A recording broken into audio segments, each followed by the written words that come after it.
evening. I'd like to call this meeting of the Architectural Design and Planning Commission to order. Commissioner Rodriguez, Donovan, Sylvia, would you please lead us in the Pledge of Allegiance? Do I tune this on?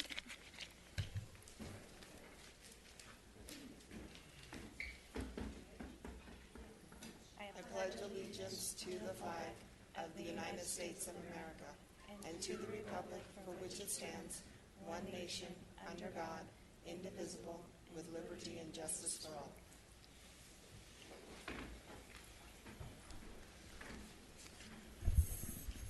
Roll call, please.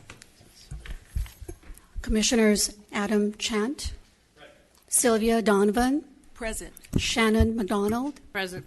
Dan Tubbs, Present.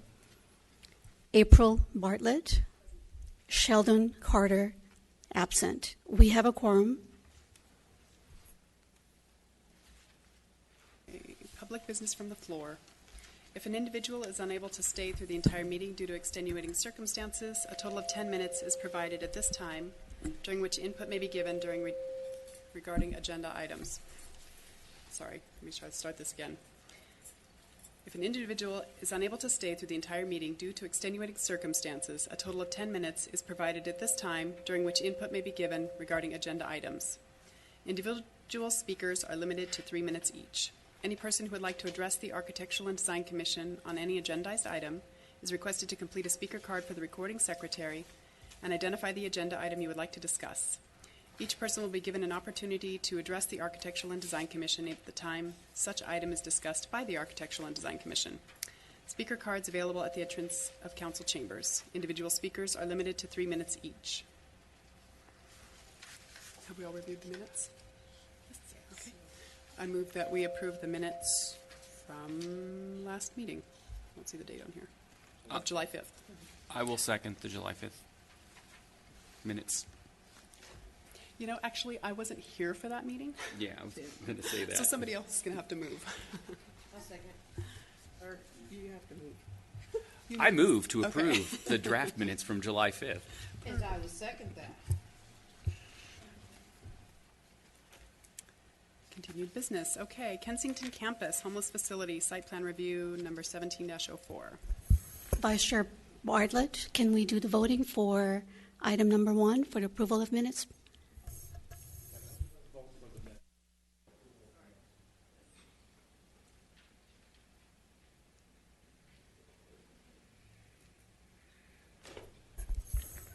Motion passes 4-0 and 1 abstention.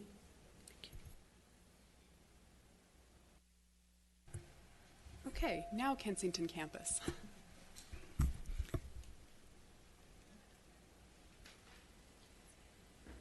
I can't see. All right, well. Okay. Vice Chair Bartlett and Commissioners, what you have before you tonight is the Kensington Campus homeless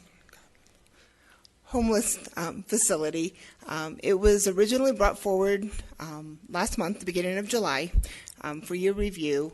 As you can see, the project is located at 32nd Street West and Avenue I, immediately west of the Veterans Home facility.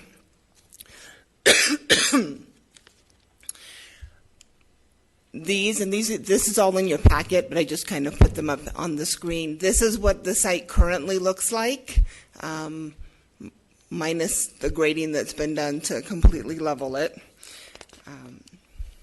The project consists of 102 one-bedroom apartments in 4 villa complexes, 40 temporary mini-housing units, 5 shelters, 4,000 square feet for on-site service providers, 4,500 square feet for on-site medical services, and 18,000 square feet for other services to address homeless individuals and families. This is the site plan that we brought forward on July 5th. The site plan in general has not changed since you saw it last month, but is in there more for reference. Last month when we met and we briefed you on the project, the Commission raised some concerns and had questions, including but not limited to better articulation and awnings on the villas, walkways extended to Avenue I, the incorporation of bike racks and dog kennels, additional landscaping throughout the project site, and additional information on trash enclosures, loading and unloading areas, and HVAC.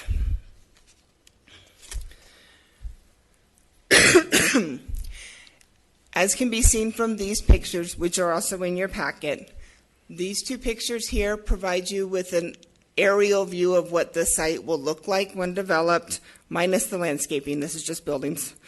You can see right here what the villas are going to look like, the pathway that goes through the project site, and the two primary parking areas. On this picture up here, you can see an overview of what an individual villa quad would look like.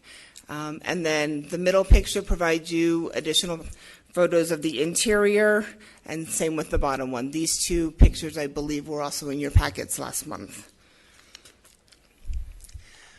These pictures provide you some more details regarding some of your questions. The top left picture here shows the bicycle parking areas that are actually inside the building within each villa development. Some additional pictures here of what the inside is going to look like. This top one over here shows you an idea of what the fencing is going to look like. In your packet,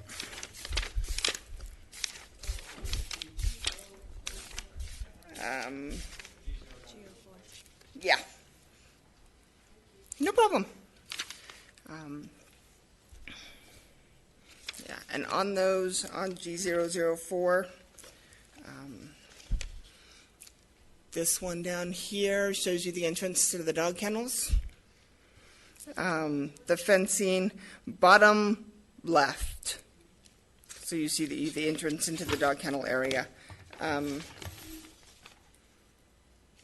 then if we go back one, this one here, the bottom right, shows you the secured entrance to the project site, including the guard shack.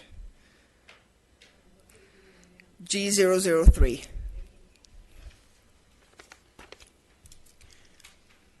Okay, I'm going to go back a couple slides.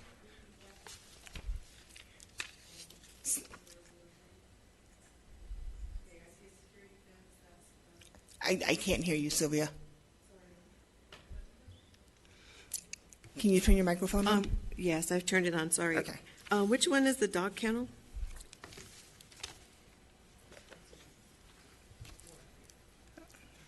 I thought the bottom right on G00, bottom left, sorry, on G004 was the entrance to the dog kennel, but I may be mistaken. There are dog kennels within the facility. Sorry, I just didn't notice. You know what, actually, she does a point, because it is kind of hard to tell which one it would be the dog kennel entrance. I just looked at it again. Yeah. G0.04. That's what I believe it is. The address, excuse me. Says 45244. Is that the dog kennel entrance? That's the entrance, I believe, into the dog kennels that are part of the villas. Okay, so the other one on the other side is on the right. Top lower- right. No, bottom. Bottom, I'm looking at it from my perspective. Looking at the paper on G0.04. Mm-hmm. The bottom right. Yes. Okay, side gates. I was seeing, and then the security entrance is on G0.03. Correct. Bottom right, okay. On the bottom right. Okay, I just want to make sure I'm clear, because I just want to make sure I'm clear. Thank you very much. No problem. With respect to the articulation and awnings, the applicant is considering alternatives to provide better articulation and visual interest on the buildings.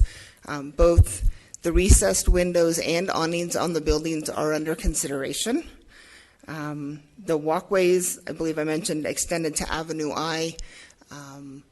Because CDC is providing a great deal of the funding and they have some concerns about site control and access, they don't want the walkways going down to Avenue I, so those have not been included.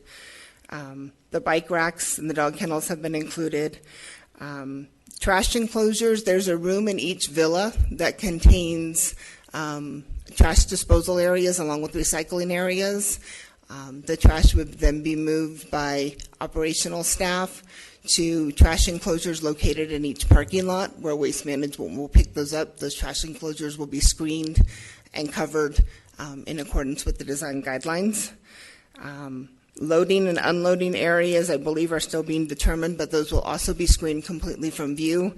And the HVAC systems are located on the roofs of the buildings, and they have parapets surrounding the buildings, so they will not be visible to the public from view.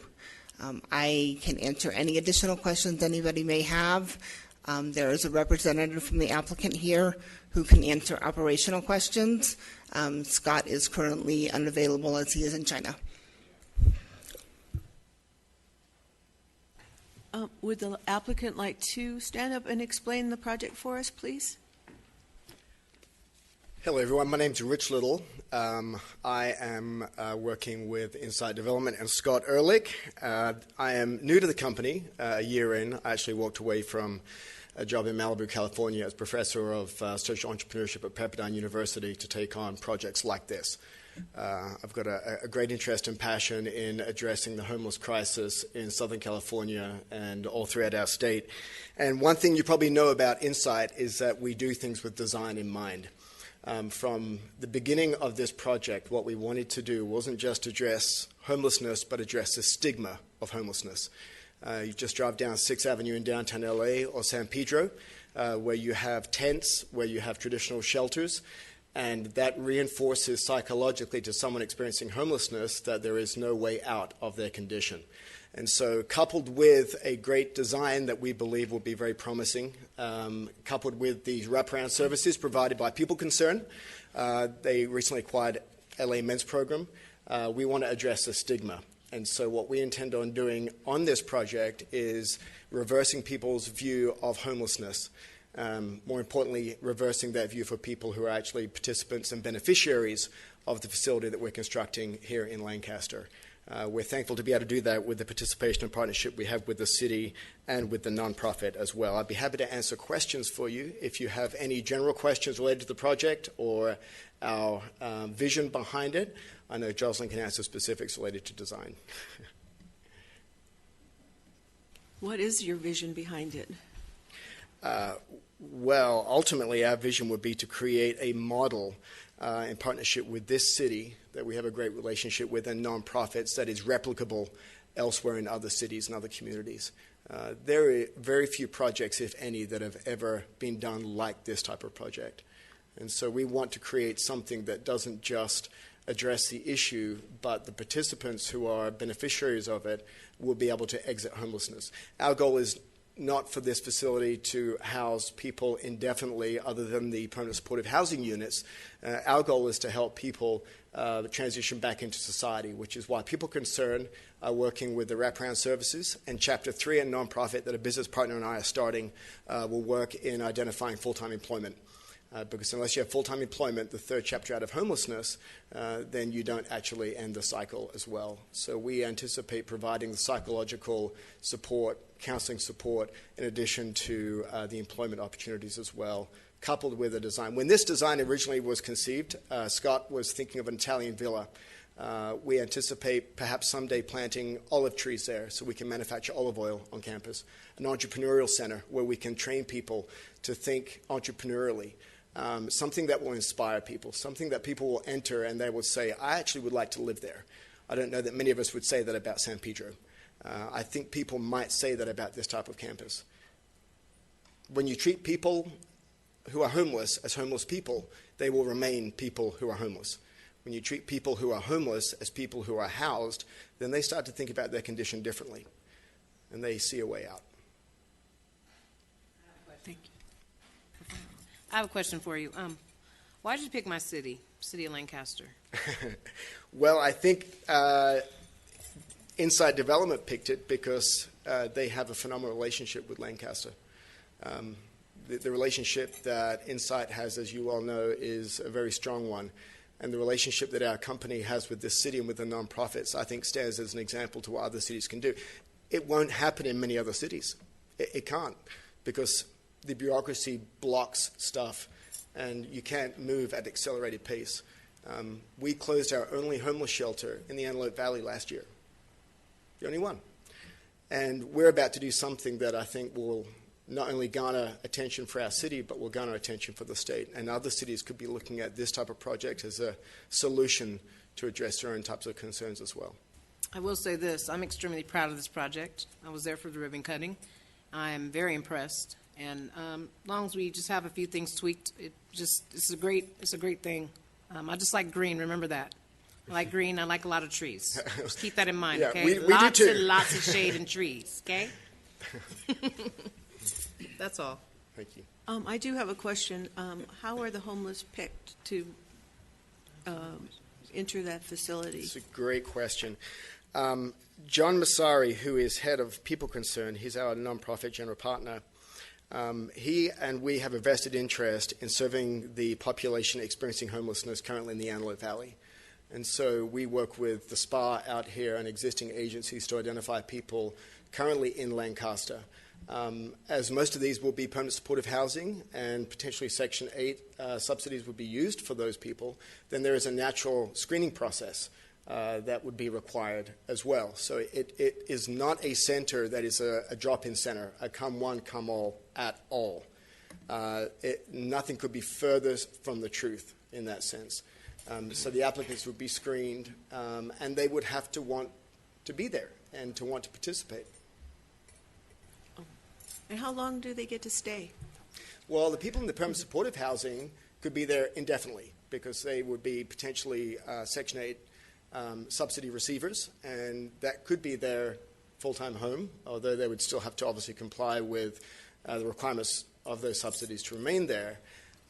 The people using bridge housing, which was formerly called shelters, which is an awful term, but the people who would be staying in the bridge housing, the men, the women's, and the couples and families, could stay there anywhere from 3 to 6 months with a view to bridging out either into the PSH or into other properties as they get the kind of wraparound services and employment they need. So right now you're going to do phase 1, which Correct. is So phase 1 is the total of 51 units that we have of permanent supportive housing.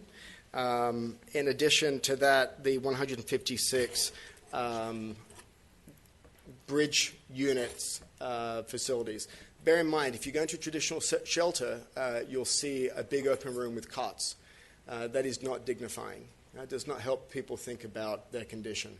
And so our bridge housing will be constructed so that everyone will have their personal private space available there, so that they're not lying in a big open room full of cots, but that there will be personal space, private space within those bridge housing units themselves. And there will be 156. Of course, bear in mind, in the permanent supportive housing, even though there's 50 units, there could be couples who could live in those units. So we're not counting the participants by door number.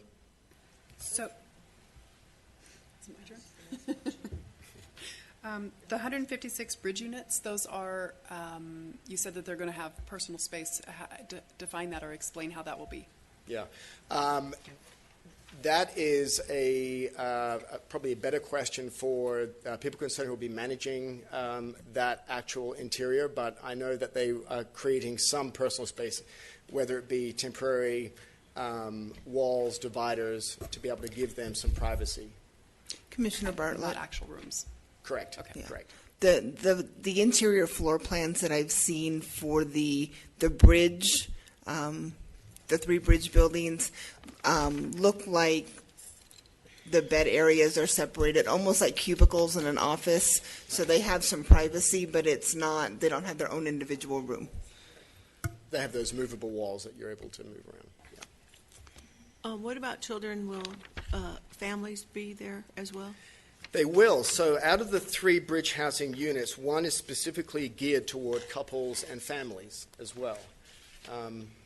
So 1 for men, 1 for women, and then the third one for couples and families, each with the capacity for 52 people.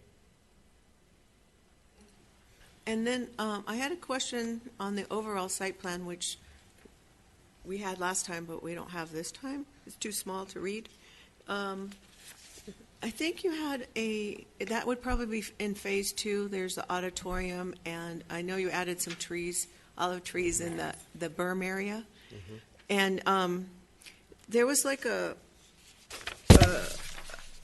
place to sit down and eat. I don't know what it's called because I'm still looking for the site plan. Will food be provided there? Or that's...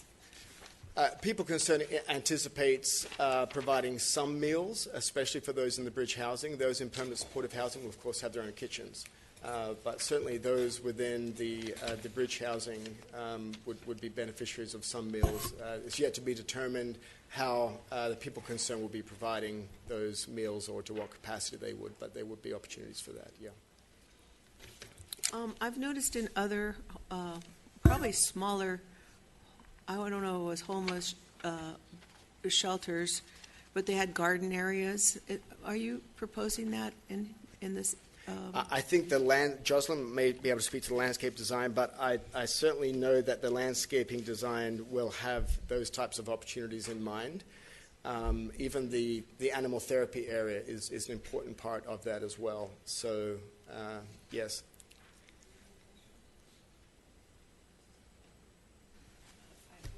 Okay, I have a question. I guess one of the concerns was the buildings were just flat. And there is mention that there was intention to provide some dimension to the building. Yeah. Can you go into that? How are you going to accomplish that? I can't go into detail only because I got a text from Scott 30 minutes ago right before I walked in. He just landed in Beijing. So he is in China right now for this project. He's sourcing materials and sourcing ideas to be able to add some dimension and texture to the skin. But that is an equal concern for him as well, and I know for the company. But I don't have details on what the ultimate appearance would look like for those. I'm sorry.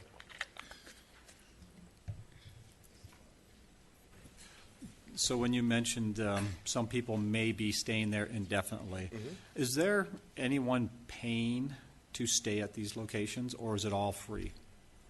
Well, the Section 8 subsidy, of course, is income-based.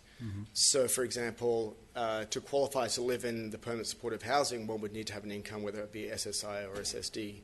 And a third of that would go toward their rent, and then the Section 8 subsidy would pick up the balance of that. So, in theory, they would be paying a third of their income, those in the permanent supportive housing, to be able to live there. And then the Section 8 subsidies would pick up the balance of that. All right, thank you. I thought there was some of the costs in those. How about when they have the larger The bridge housing? bridge housing? Yeah, so that's all funded by the People Concerned, by a nonprofit partner. Okay. Yeah, they're the ones who work with those wraparound services. All right, thank you. You're welcome. My question's regarding the trash.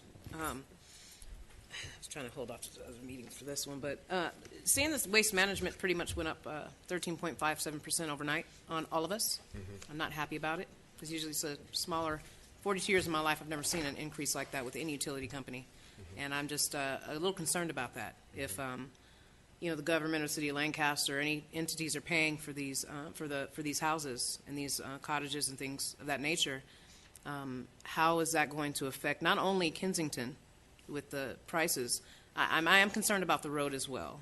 I did see notice of the concern about the trash trucks, the weight of them kind of tearing up our very fragile streets as it is, and that's something I'm really not, happy about. So I just kind of wanted to know how that's going to be remedied if the fees are already going up right now and the building's not even up. Right. We're already paying those fees. That waste management's in Palmdale, not Lancaster. Right. We still have to Yeah. cough up the fees, so I get it, but how does that get resolved with Kensington? Yeah. The ongoing services, as I mentioned, are provided by People Concerned, and some of that absorption would have to be in their operating cost. They would have to absorb some of that cost.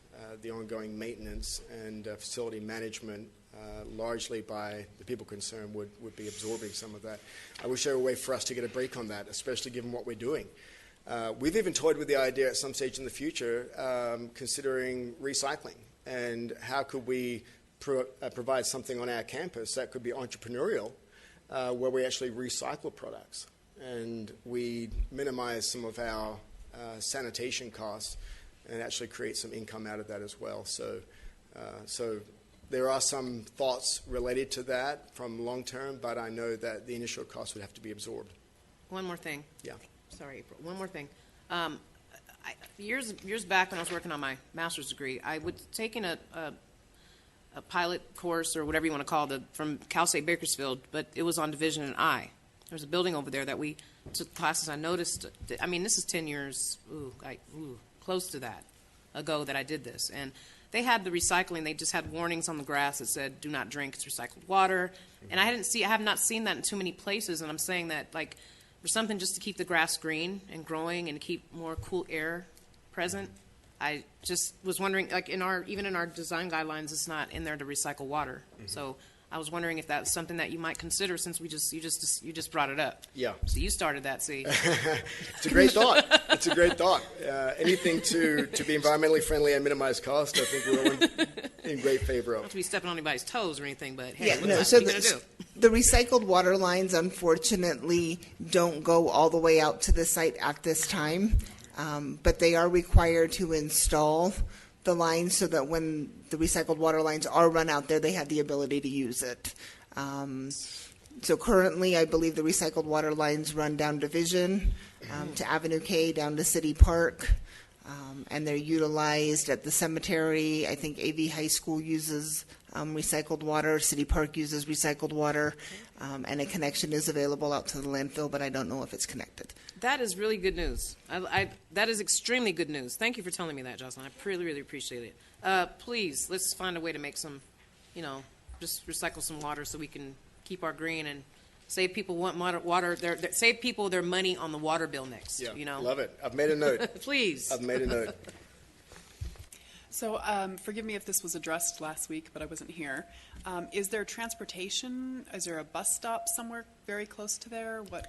How are they going to be able to get to and from work if they don't have cars? So there's actually a bus on 30th Street West, just north of Avenue I. There is a bus stop on both sides of the street Okay. that right now serves the Veterans Home, but would be available to them also. Gotcha. Security is also a paramount concern for us as well, which is why we'd have 24-hour security on that site to mitigate the possibility of it looking like, appearing like, and facilitating a drop-in center as well. So some of that will help mitigate some of those concerns. Yeah. I have more questions. Please. You said there would be children there. Will there be a playground for the children? There's not a playground, I don't think, into the design right now at all. It would depend on how many children. We're not going after families, but if there are families who have children, it certainly would be something that we'd want to encourage. But there's no playground design at this stage. Yeah. Thank you. I like the way you're thinking, though. No pool either? No pool, no spa, or no... No, this is not about a spa. I'm not trying to be funny. Again, that's a good question. Yeah. A very good question, a very valid question that Yeah. it does need to be addressed. Is there, Yeah. is there places for these children to be entertained, Yeah. for a while they're staying this is their home. This is not, it's a facility to us. Yeah. Okay? To us, it's a facility. It's a home. To them, Yeah. it's their home. This is their home, so. A pool, I The would pool love is to only, put a I'm just pool thinking in, about the but weather. I'm on the heat, see? I like trees and stuff. I'm on that part. That's There's why I a keep lot of asking about liability pool. that comes with the pool. Yeah, I feel you. I just wanted to ask. I thought I'd throw that out there. Maybe those sprinklers that come up. That'll work too. Yeah. But bear in mind, as you look at the design, you see that little amphitheater area as well. And the intention is for us to be able to provide, or at least afford the opportunity for residents at Kensington to be able to display talents, whether they be musicians, slam poetry, poetry reading, to be able to broadcast some movies as well. A lot of this would be, again, under the auspices of People Concern. Okay. I think this is my last question or concern. I looked at your landscaping plans, and you have a lot of desert-type trees, and you did mention olive trees. Olive trees really grow very slowly here in the desert, and they don't provide a lot of shade. I like the idea of having the olive grove and making money out of that, but how will you address the canopy and shade for individuals? Because a lot of us are concerned about the heat effects of, the buildings and the pavement. Yeah. Well, of course, I was in Israel a couple of years ago, and there's olive trees there that are 2,000 years old that are just now providing shade. So they are slow-growing trees. I don't know, Jocelyn, if you have information on the landscape design portion of that. I do, and the commissioners all have copies of the landscape plans in their packets. The landscaping has to comply with Ordinance 907, which is our water-efficient landscaping ordinance. So it does eliminate certain types of trees, and there is an approved plant list. If there are certain types of trees that you would like to see on the site, I will write them down and we can get them incorporated into the landscaping plans. I'm not sure what the tree palette is on, Landscape Plan 907. Okay. So I was hoping that we could add some trees that provide canopies. Do you have any particular ones in mind or ideas? Fast-growing trees, too. Fast-growing Yeah. trees that provide shade. I mean, if you don't have specific ones, I'll just put in, fast-growing trees that require shade or provide shade as a comment on their landscaping plans to kind of get some things changed out. But That was really one of my concerns with the olive trees, because they Okay. really grow slowly. I mean, if you want to have a grove, that's a different story. And but typically, all the trees, or most of the trees that grow fast, as long as you water them at the beginning. I don't know if London Plain is one of those trees, but they do provide a lot of shade. okay. But that, I'm not saying that's the only tree that, I'm just So less olive trees. making suggestions. I just had one comment about that. It's one thing, I'm sorry, April, again. It's one thing to have the trees that are native to our city. That's great. But again, we're having those, we're requesting / requiring those type of trees out here in the city of Lancaster for the conservation of water purposes. This is a whole different issue. It's about water conservation, but we're more concerned about the shade.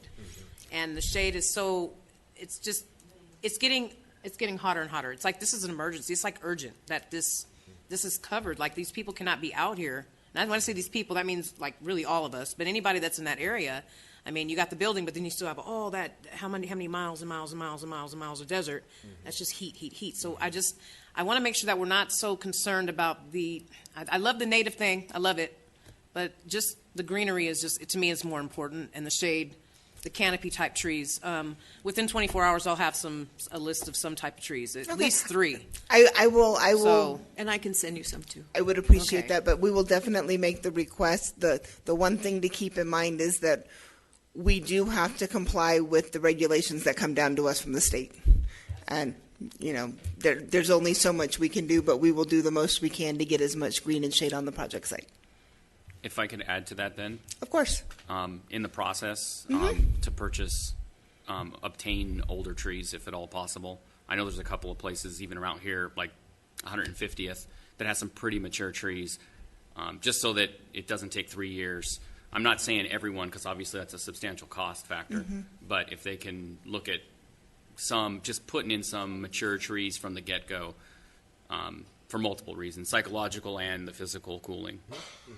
Okay. Because I think your landscape plan only has 15-gallon trees.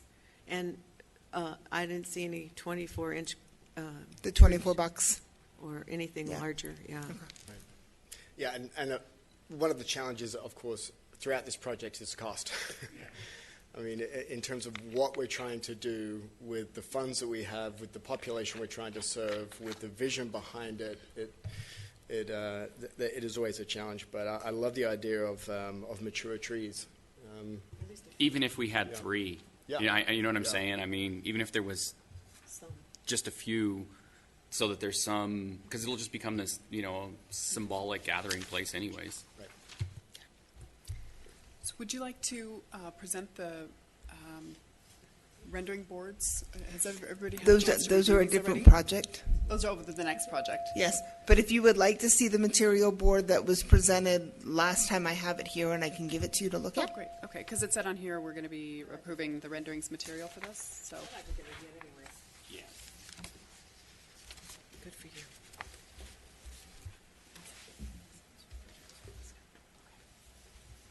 Maybe you can text Scott and ask him if he could get some of those recycled toilets. Well, it's actually funny because he's texting I'll me just right now text from him. Beijing saying, if they have any questions, text me. So he just actually Just asked say, a question. Adam Chant asked for recycled toilets, I'm going to text him and now. then I'll get a text back from him. There are also those toilets. Yeah. Yeah. Mind you, I realize those are very expensive. Yeah. Oh, you mean the compost toilets? Yeah. Yeah. So has everyone had a chance to review the?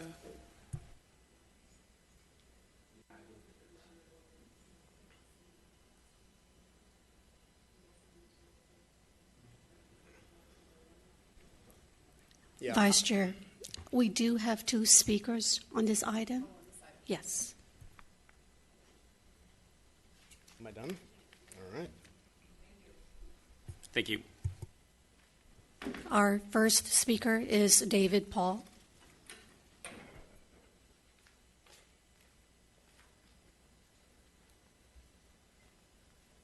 Vice Chair and Commissioners, thank you for allowing me to continue to follow this.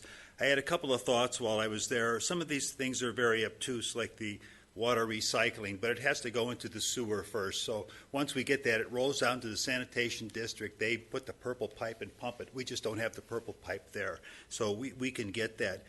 I'm always about cost, and I know Scott is looking at this thing, but I'd like to know how many windows are there, what's the cost per window per these upgrades, and I imagine it's thousands of dollars per window. So we're looking at hundreds of thousands of dollars of additional cost, and if we just say that it's cost prohibitive, we have to live with that. There was talk about entrepreneurship, and I saw that guard shack. And now, if you want security for that, that's 12, 15 FTEs, full-time employees, to do the guarding. We could teach the people that live there how to do that and open a guard service company that could spread out. That's a real moneymaker. Otherwise, you're going to be paying some guard service thousands of dollars a month. The other thing that I heard, I didn't know about the funding and all of these things, but the request for Section 8, I always get the form follows function, function follows form confused because they're both a little similar. But with Section 8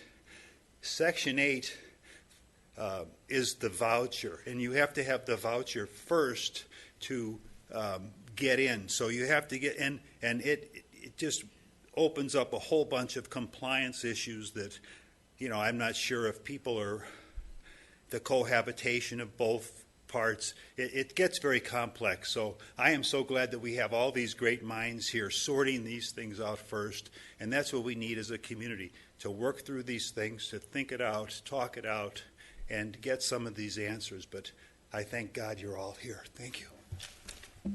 Thank you. Thank you. I just wanted to mention, I think you might be aware of this, and he could probably vouch for Insight. They do all currently have Section 8 apartments in the Antelope Valley. Is that correct? We do, yeah. Okay. In fact, even here at Arbor Court. Yeah, which that's is what I a wanted to property. say. So you have experience with the requirements and specifications that have to be laid out for Section 8 Well, and just residents. Right, and just so I'm clear on this as well, we have meetings set up next week with HACLA to begin that process so that when we open, we have people to move in there directly from this area as well. So we're starting to have those preliminary meetings already. Thank you. Angel Warner.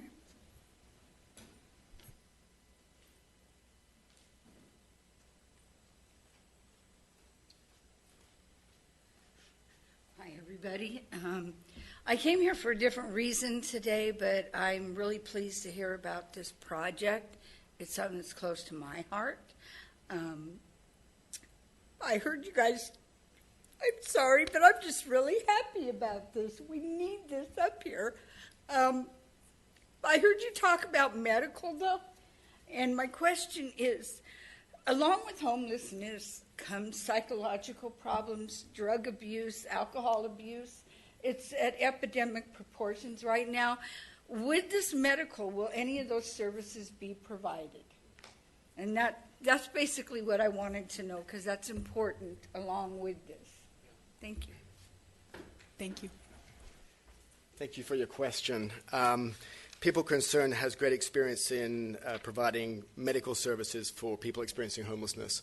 And one of the key components for their work and for their wraparound services is providing physical and mental health services to people as well, which we see as Chapter 2. Chapter 1 is housing, Chapter 2 is social services, and Chapter 3 is employment. So in answer to your question, absolutely.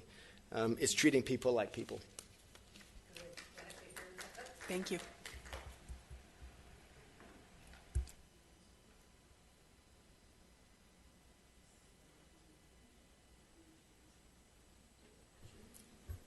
Yes, you can make a motion.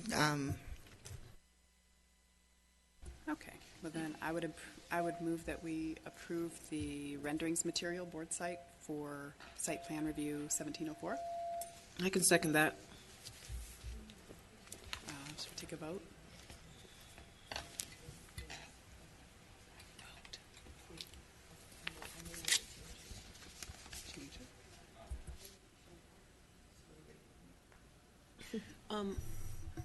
Before we vote, I was wondering if possible, do we want to add the conditions to add playgrounds and gardens and canopied trees, since the landscape plans don't really show them, as conditions of approval with that? That would definitely make me feel better. Me too. Revise the motion.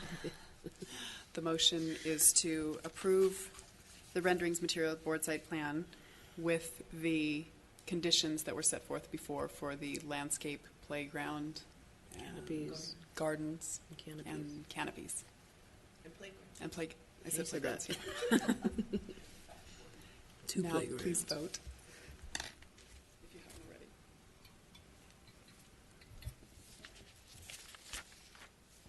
Motion passes 5-0. Of course, I have stuff to talk about.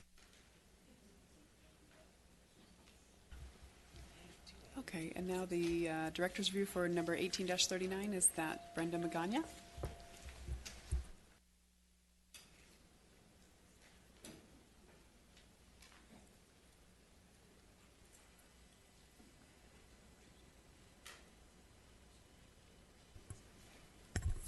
Good evening, Vice Chair Bartlett and members of the Commission. The project before you is Director's Review 18-39.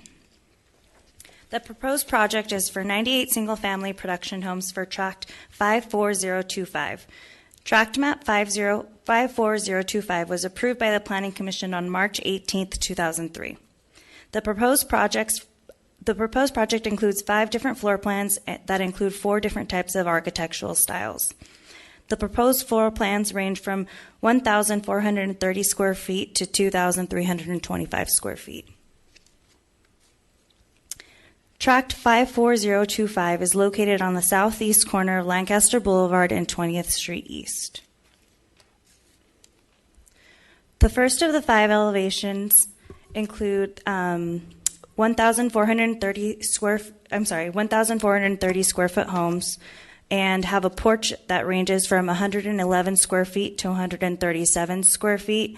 And this style provides 3 different architectural styles: Spanish, Craftsman, and Farmhouse. Plan 2 elevation is for homes that are about 1,698 square foot and have porch sizes that range from 81 square feet to 138 square feet. This plan includes Spanish, Craftsman, and Cottage.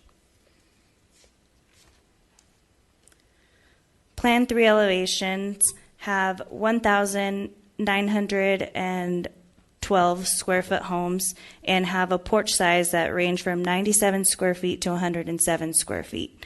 This plan includes Spanish, cottage, and farmhouse. Plan 4 is for 2,177 square foot homes with a porch size that ranges from 80 square feet to 151 square feet.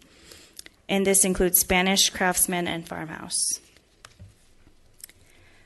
Plan 5 are for 2,325 square foot homes and have a porch size that range from 173 square feet to 255 square feet and include Spanish, craftsman, and cottage style houses. The proposed development is designed so that the front yard area emphasizes attractive residential elements. All production homes include a minimum 72 square foot porch with windows facing the street providing distinct entries. The massing and the character of the homes enhance the neighborhood by the different building footprints, avoiding facade repetition. The homes will vary in size and architectural style, but will also maintain a consistent theme and design quality. Architectural elements such as wall materials, shutters, and windows would distinguish individual dwelling units. The sides and rear elevations of the homes would provide similar articulation as the front facade.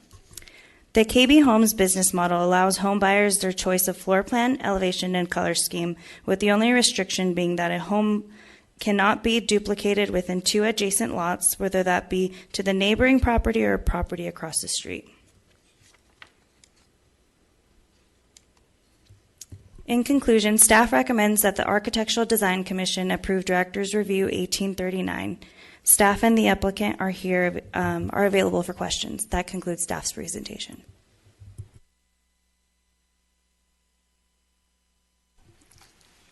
I have questions. You want to go first? I have a few questions and ideas and thoughts on this project. I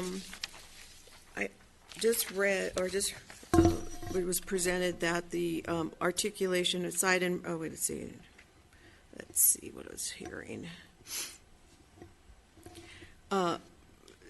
Your restriction that a home cannot be duplicated within 2 adjacent lots, whether into the neighboring property or property located across the street, that doesn't meet our design guidelines. I think our design guidelines state you can't have similar homes within 5 on one side and 4 on the other. Did you want me to look at the page? Ron, would you like to present your presentation, and we can go ahead and put that up on the screen? Sure. Maybe that'll help. Vice Chair Commissioners, my name is Ron Mertzel, Vice President for Planning with KB Home. And we appreciate to be here. We're excited with the new community. KB has been a member of the community. We've been developing in the Antelope Valley for over 3 decades. So very familiar with the city of Lancaster. And like I said, it's exciting to be back, have another community. So we do appreciate the opportunity to share with you what we have. A couple items that I do want to mention. This project, KB purchased it as a pre-developed community. So it was already graded, and the infrastructure, for the most part, was already installed. The other item, which KB Home has a philosophy since 2000, where we're a little bit different than other merchant builders in the fact that we really emphasize customer choice. And so what we choose to do is, our philosophy is we really like to maximize buyer choice by enabling buyers to choose whatever lot they desire in a community, choose the home that they desire, and then obviously the options to customize it. So unlike other builders where perhaps it's a pre-plotted community, we really like to maximize buyer choice, allowing them the ability to choose the lot, the house, and their options. So we have been developing, obviously, in the community for quite a while. We can discuss that. What I want to do is I want to turn it over, and we will, I'll get back to your question, but I want to we do have Dan Dugan here, part of KB Architecture, and he can talk about that. And we also have Rob Gomez, who's going to present a PowerPoint presentation, and I think it may help a little bit. So I'm going to turn it over to them.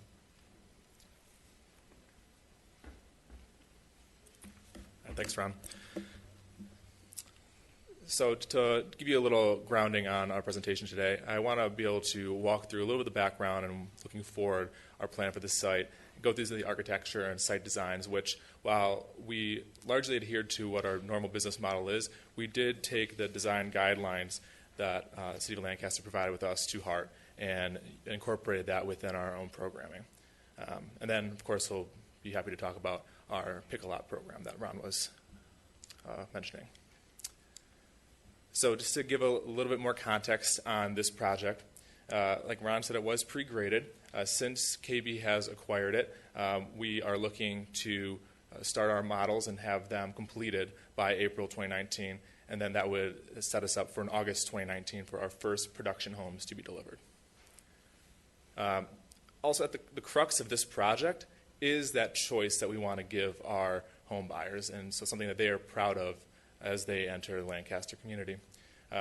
While we do have 5 different plans, we also have 4 different elevation types. On top of that, there are an additional 3 color options for each of those, which give us a possible combination of 45 different elevations on this project.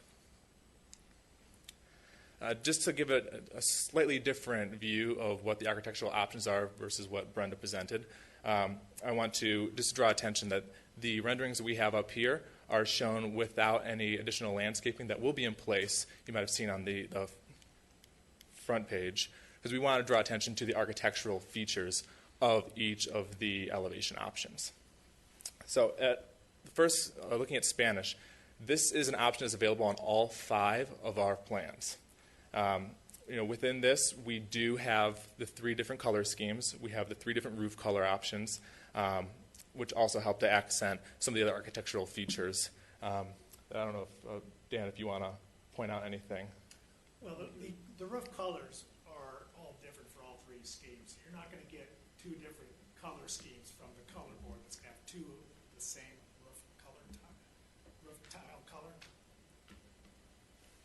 Thank you. And we do have a mixture of hips and gables, and also on the porches we try to do a mixture of round arches and flat soffits on the front to give it a little more variety from the front elevation standpoint. Thanks, Sam. I think this is a good time also to introduce that the porches that we are offering, they're going to be covered porches at all entries, which also adds to that sense of place that we're giving people all entryways, whether that be in the front or at any of the other sides of the house.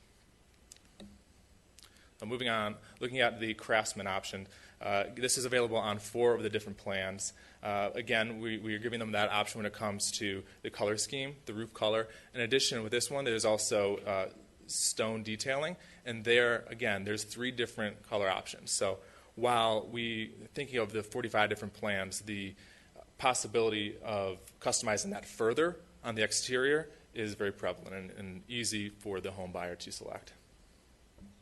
Anything else to add here, Dan? I just wanted to point out some of the authentic detailing we tried to incorporate with some of the, this particular elevation style is Craftsman, obviously. This one, we went with the 24-inch overhangs, which is more conducive to the style of Craftsman, and tapered columns. We've got 2 styles of tapered columns.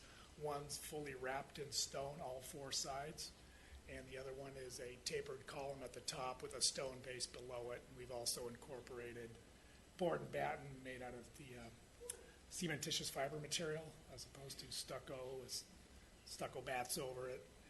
And other than that, we've got authentic outlooker details up in the gable ends. Kind of hard to see on the rendering, but it's the outlooker with the support bracket below that. And like Rob said, the stone colors, same idea as the roof tile. There's no 2 stone colors on 2 color schemes. So they all have their own stone color, all have their own tile color, and the roofing material we're using is not comp, it's actually tile roofing. And all these options can be seen, thank you, Dan, on the elevation boards we have up here for this project.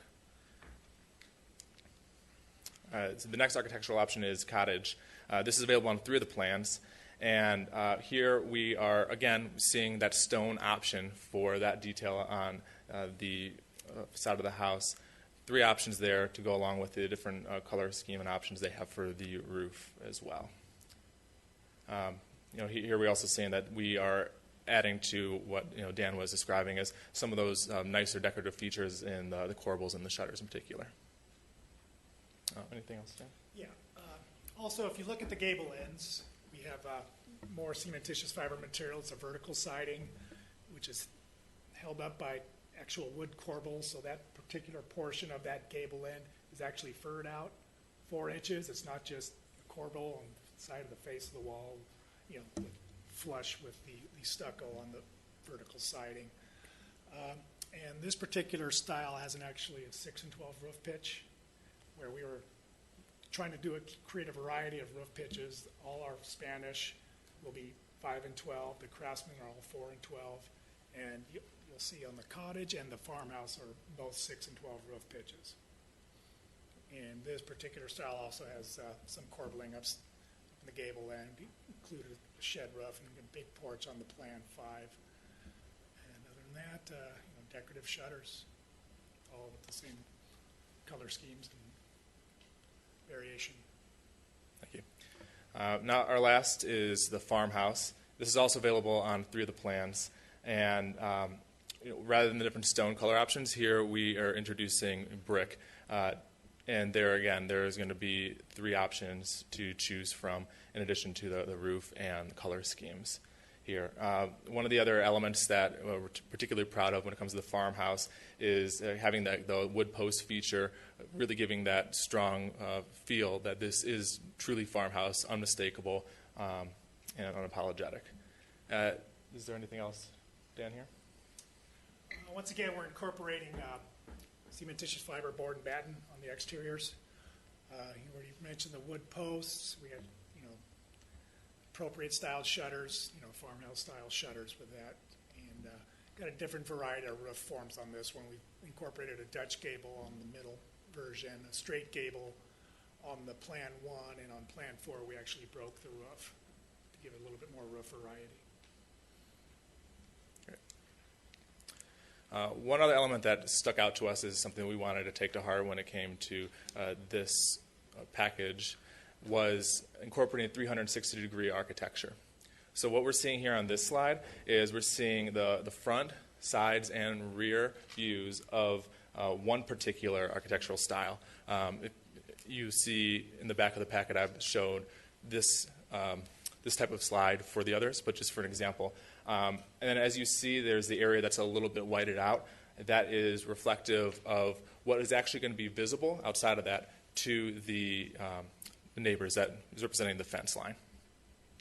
So one of the things here that I think immediately stands out is that primary entry, and even that the rear entry as well, has been clearly identified. There's porch articulation that's been incorporated on all entryways. Additionally, that same idea can be applied to the windows when all of those are being trim accented. So any sort of view into or of the property is going to be clearly identifiable. Finally, one of the other things that we saw was that we wanted to incorporate those varied roof lines, which is something that we are typically putting into our programming and made sure to incorporate here as well. And finally, that masonry veneer and the trim wraps around so that it is visible to anyone who is viewing the property from the outside, keeping that architectural features and elements that make these styles, readily evident to people passing by. So one other thing I wanted to mention, while we do have material boards here, I just wanted to point out that the finish options that are available are incorporating what we consider more the earth tone package that we provide. This isn't necessarily typical to every community we do. We felt that it matched up well with what we've done also here in Lancaster, and that adheres to the design guidelines for the area. And that goes in for not just the color scheme, but also the materials. We talk about the brick and the stone and the roof as well. Actually, moving on to site design elements. The sites are designed for the homeowner satisfaction. So one thing that we know is important is noise. And we understand that this is going to be a bustling community. We want this to be a comfortable place where people feel like they're at home and they're not going to be infringed upon by hearing noise by their neighbors or things like that going on. So one of the things that we've done is we've incorporated the 20-foot minimum setback for the garage. It's giving that strong view from the street that this, we're not right on top of it, that this is its own structure. And in addition, we have incorporated a front yard landscaping buffer, which helps balance out the site while also lending some attractive features that complement the architecture. Also on the site design, speaking of the garages, so they are all going to be two-car bays, which is typical for what we would do in this type of community, which have been recessed. They've been recessed 4 feet in order to create depth. Not just on the roof lines we mentioned, having the varied elevations, we also want to create that depth when looking at these properties from the front. And that also comes into having the varied building orientations and setbacks. So again, creating a sense that this is not just uniform cookie cutter, that these houses are blending into a dynamic community. Looking further, going down to the bottom, the garage never approaches 50% of the front. It is less than 50% of that frontage, which helps to point out the architectural features that Dan mentioned. And again, we have that landscaping that is incorporated to complement, not to obstruct the architecture. Finally, we mentioned the Pick-a-Lot program. So I just wanted to illustrate what this might look like, whereas we have, for example, on the bottom of the screen, lot 14, let's say we have a home buyer is falling in love with the 1A, so the plan 1, that would be the Spanish elevation option. And they've chosen the second color scheme. The only time we could see that 1A repeated the earliest would be on, for example, lot 17. 15 and 16 we couldn't have, 17 we could. That does not take into account the color scheme. So the color scheme has nothing to do with how they would be able to duplicate. They are able to choose any color scheme that they want at that point still. Oh, yeah. And then just to lend a little bit more background on how this program has been incorporated into Lancaster. Dorado Skies 2 is a project that we are currently building. So this is a site map of lots that are currently being sold or built. And as you can see on the far right, we have the only time where we have a duplicate of the, for example, that'd be the plan and the elevation, we see on the far right. And as you can see, we have maintained that 2-lot buffer. Even so, naturally, the home buyers do tend to have different preferences. So this really doesn't come up very often, but when it does, we do make sure that we are maintaining that lot buffer between. So with that, thank you for hearing our presentation, and we would like to open the floor for any questions.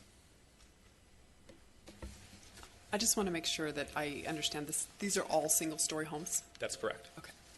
And then I had a question about the garage on, was it phase, which, let me look at just a second, I wrote it down. Was it plan 2? Is that the one we were talking about? That one? Yeah. The garage is supposed to be set back, so it's not so prominent to the street, and that's the only one that I had a question about on plan 2 with the garage. I'll go ahead and answer that.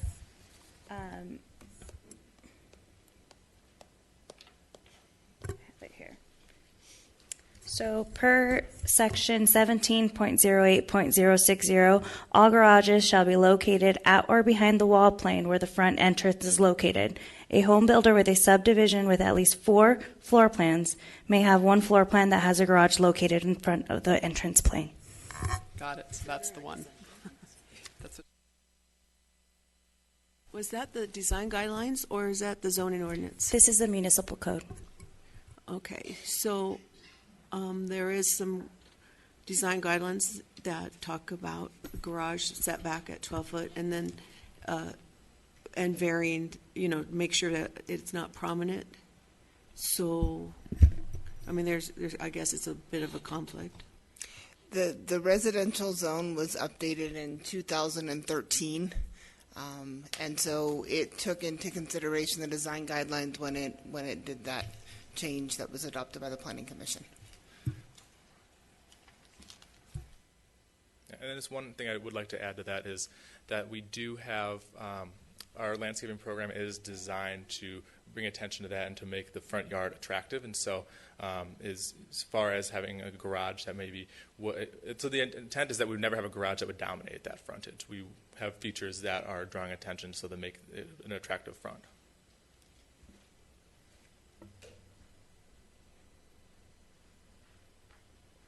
Oh, I just wanted to commend staff and the applicant for trying to meet the requirement of the 12-foot setback.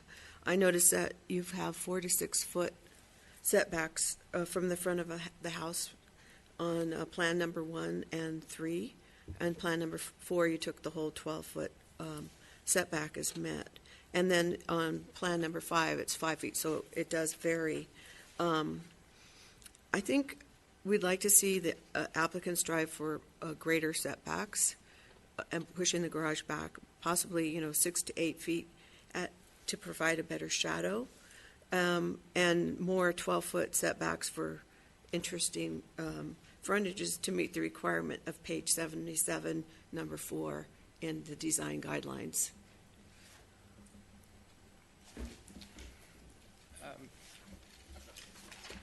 You've come a long way. It looks good. Thank you.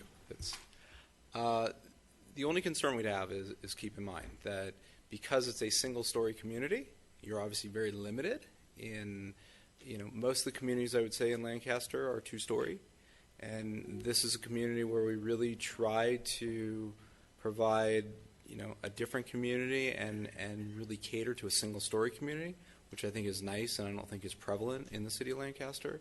And so the only problem is when you start talking about providing additional setback, now you're either taking it out of the backyard, even if you have room, and so we do run into that challenge. And so that's the only concern we would have. We really tried to provide this, undulation and these separations and a varied setback, but that's the problem, that we don't have a lot of flexibility when, in changing the footprint and making those modifications. That's the only thing.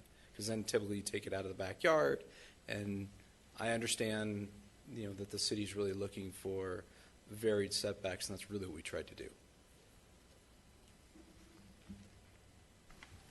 Thanks. But because we don't see a site plan, we don't know how it really varies. And with your proposal, every third house could look exactly the same with different elevation styles. I would say, and maybe, in fact, it's funny because we're looking at it, and I think there is one design guideline that talked about having a 5-foot variation for every 5th home, right? But it looked different than having the same type of home every 3rd home. I think it's a little bit different the way it reads. We could say, okay, every home and separate every 5th home could be the same. So we could do that if we wanted to. We could also pre-plot the community. We choose not to because it really goes against our philosophy in doing that. So if there's really a concern that we're not going to have, these undulations and the street scene we're looking for, we could modify it to the 5th, and that's fine. And we do govern that, and we really are serious about it, and I know the city is as well. So we do work with planning staff to ensure that we could make that change. If you desire that, we could do it.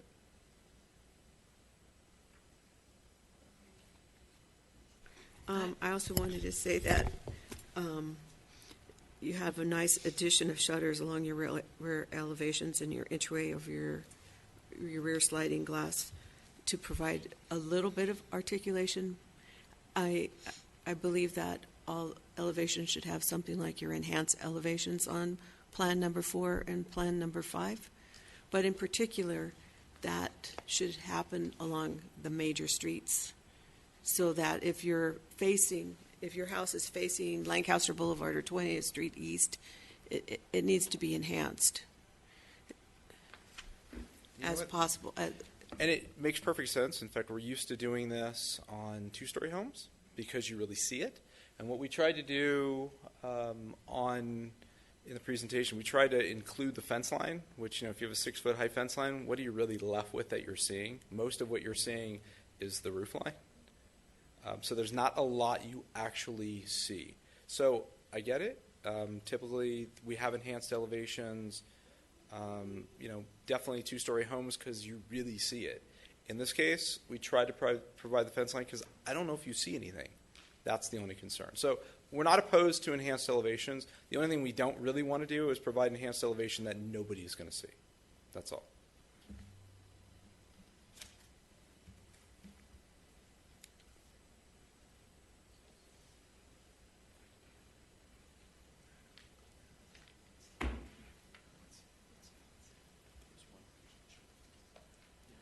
I do have a question, real quick for you. Two, really.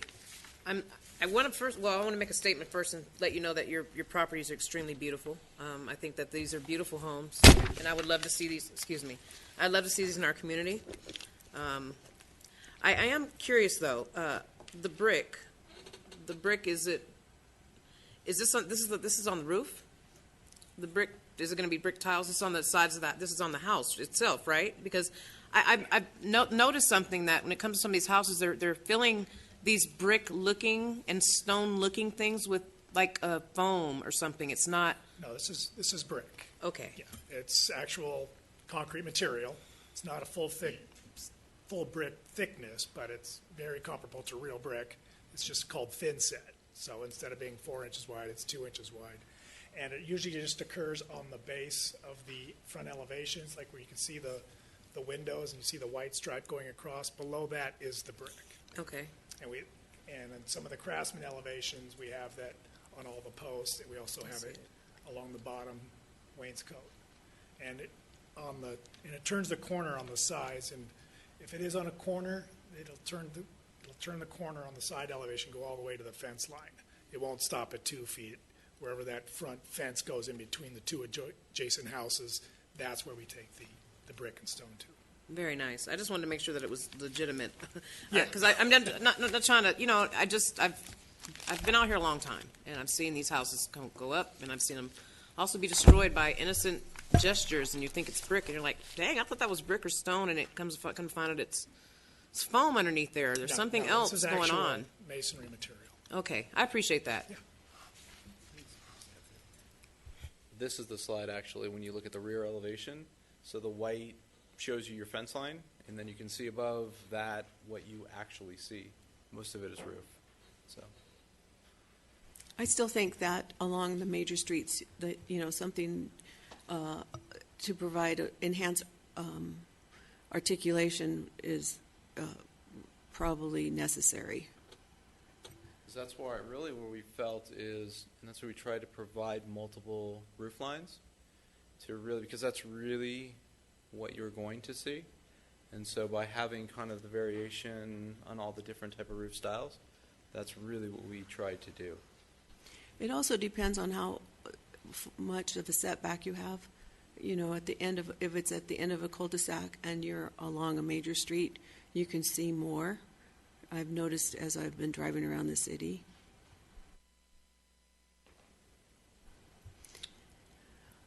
And I have some more concerns that maybe we could talk about. Okay, sure. All right, I'm going to go to plan number 1. And elevation A. Is there any way that you could take that Spanish elevation and possibly change the color on the elevation, I guess A here? You know, maybe similar to the garage to make it pop, or I'm sure you have other ideas. I'm just throwing something out. Modified color? Yeah. To the plan one? Maybe the same color as your garage, or you can suggest another color because you're the architect. So you're suggesting a different garage door color? Is that? No, I think she. Well, I was saying on She likes the elevation A, the Spanish, Uh-huh. the windows with the green shutters. Yes. Is there a possibility that you could take that front area and change the color, maybe similar to your garage color? She likes The garage actual color. stucco around. Right, she wants to Yes. change Yeah. the stucco color. Can you reverse them? Well, I think most of the color schemes have two different stucco colors, if I'm not mistaken. We've got a stucco color and we've got a stucco highlight. And if you look at below the trim on the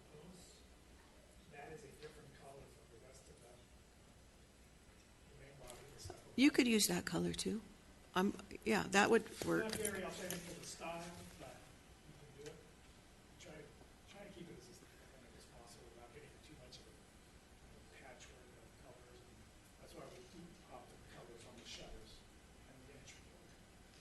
Because we have so many variations that we're trying to, it's funny, when you talk about Spanish, typically the lighter is more representative of the Spanish. We could modify it. It's just, we try to come up with, I don't know, somewhat of a complementary color pattern between all the homes and all the elevations. That's all.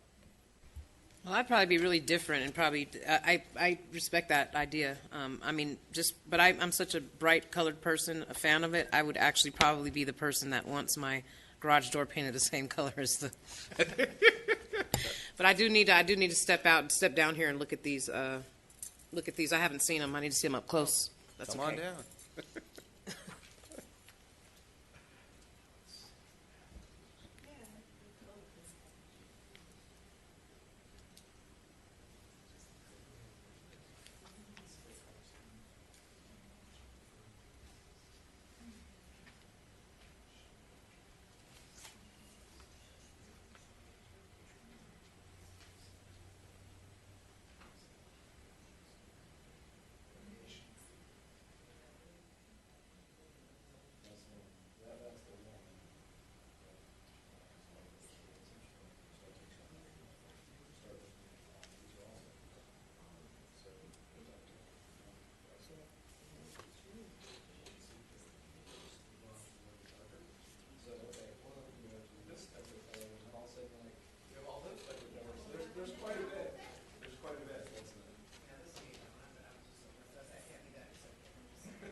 I still think that modification, that slight modification, would add something to elevation A. I agree with her on that. Yeah, we can definitely take a look at that. Does that mean you're going to look at it now, or you're going to bring it back Put to it us? down on the, I just wrote a note on my elevation. Should we highlight something with the color right now? You heard my commissioner now. That's playing. I mean, I wasn't sure what you meant. Do we have a Pantene book with us? Okay. That was a joke.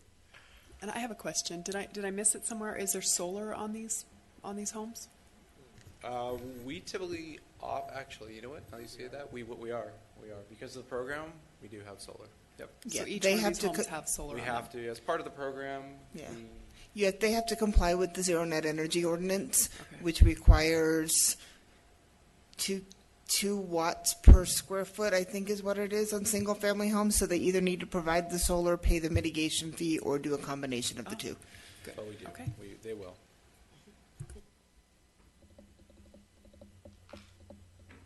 Okay, can we go on to the stone veneer on elevation B for Craftsman on Plan 1?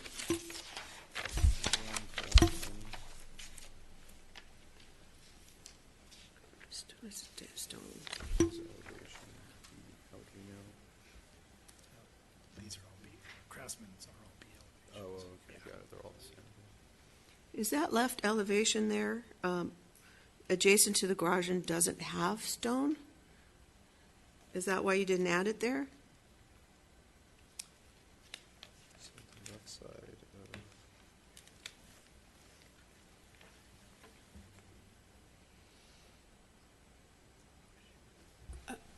Jocelyn, does the design guidelines say that the 360-degree architecture is only applicable to areas that can be seen, or isn't it just 360-degree I architecture? believe it's 360-degree architecture. That's what I was checking.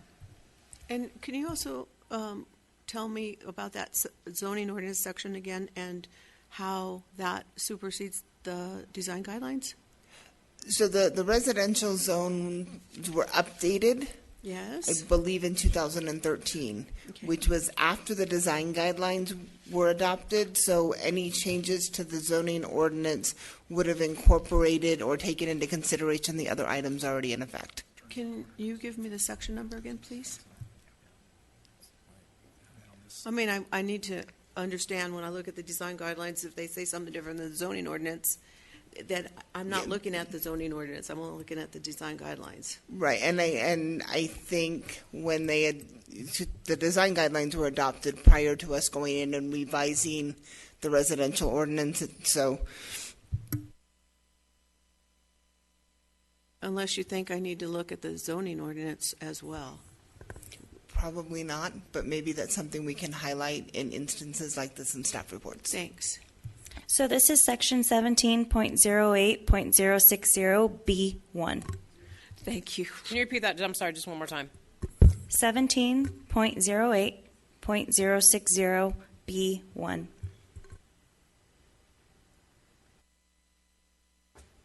Thanks Thank for you. waiting.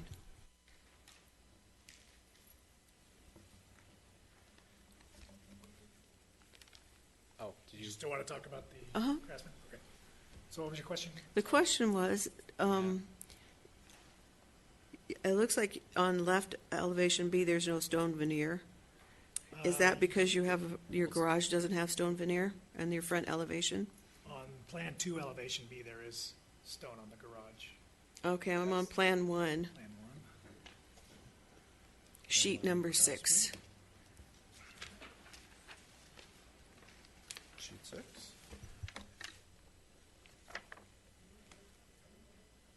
Take this one. Nope, it's not there. I'm not sure what.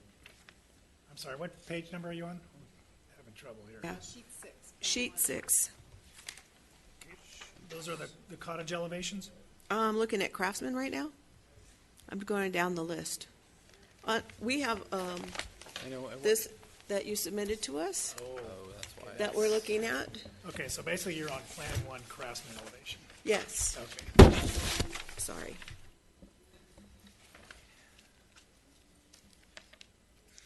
You would show her this one.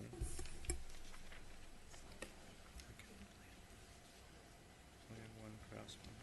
That's why it stops there. Yeah. What? Instead of Yeah, there is no stone on the garage.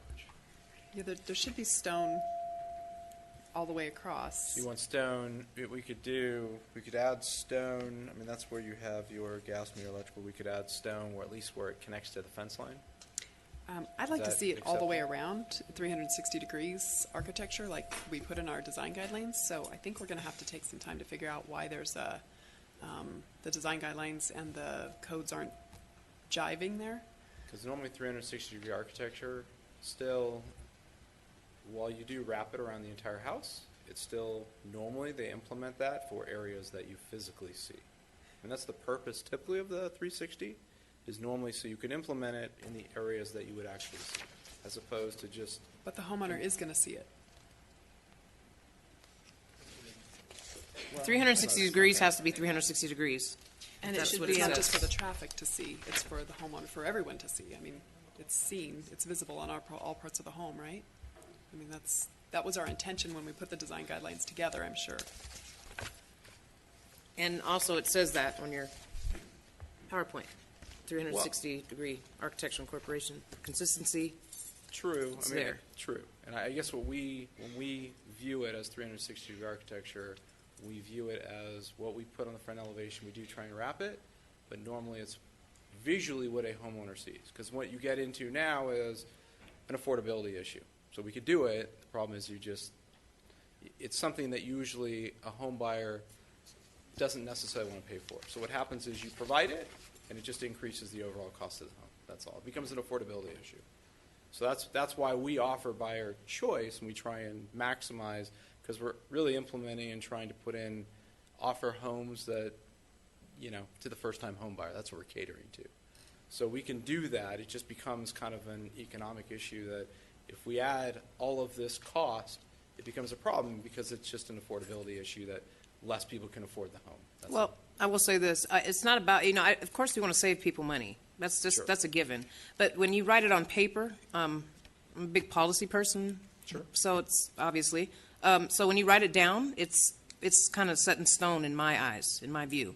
So if it's not going to be that, that's not going to be the intention for it to be an entire 360 degree, and it's just maybe, kind of, sort of, but you have this written down, it turns into something else for me. I'm sorry. So you're going to have, that's one thing that's either written and it happens, or it doesn't get written. You make it as vague as you want, but 360 degrees is 360 degrees, sir. That's all I'm saying. Well, and I understand the affordability aspect, definitely understand that, but I also believe that the homeowner is going to want to see that all on their whole home, instead of saying, oh yeah, they chinsed out here, or they didn't do this here because, I don't know, whatever, but it should be finished. It doesn't look finished. It looks partially done. And it shouldn't just be, I mean, they're buying a product that should be finished, not partially finished, just because the people from the outside of the house can't see it. So it just doesn't, when we put the 360-degree architecture into that plan, it was because we intended to have architecture all the way around the house, not just for what's visible from the fence line. In addition to that, we were making sure we didn't have rectangular shapes, and without variation in plane, we end up with rectangular shapes. The other part of it was we talked about the architecture being similar from the front to the back. Which we tried to do that as well, to convey the front to the back, to provide the same enhancements. So looking at this elevation here, what she was discussing before for the Sheet C, Plan 1, left elevation Craftsman House, and the right rear elevation, there's no stone. Right, the rear elevation to the right or the left, it's all you see is just the face of the front of the house that has stone and a couple specks on the side. So it just doesn't look finished.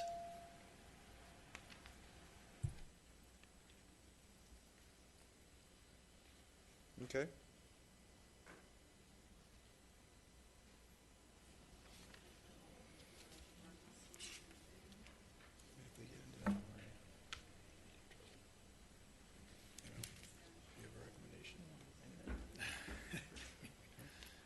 We could do more side pop-out enhancements, structural enhancements, but Well, no, I mean, we're just saying. it's pretty cost prohibitive on this. All I'm saying is, excuse me, gentlemen, I'd just like to say this. It really needs we need to attempt to make this cost effective. I definitely have to agree with my commissioners on this one. When I go and look at houses that are appealing to me, that I want to buy, or in the future I want to buy, the things that turn me off most about those homes is the fact that the back of the house looks just like the back of a building, just any building, any random building, just with some windows. There's nothing popping, and this is a major thing for me, in my opinion, because 360 degrees is 360 degrees all the way around. There's not 180 degree or anything like that. It's 360. So I just think that there needs to be a way found to find a way to cut some of these costs in order to fix that, because they should have been incorporated from jump for these plans, because my commissioners are right. It's like on all of them. Like the appeal is just the people that see it, but people that buy it want that same thing. They have gardens back there. They want to walk back there and see, the beauty of their home that they purchased, that they're going to be in for 30, 40 years. That's all I'm saying. Just please take that in consideration. I mean, we did on the rear elevation, we did add a pair of shutters. We did do the roof element on all rear elevations. And I think that's a little bit more cost effective than trying to add several $1,000s worth of stone or brick masonry along the back of the house. That would the buyer want to spend their money on masonry, or would they want to upgrade their interiors, countertops? Would they want to do a lighting package that we offer as an option? We have higher end cabinets, higher end countertops, and our market survey says people would rather put their money into higher interior upgrades than exterior upgrades. So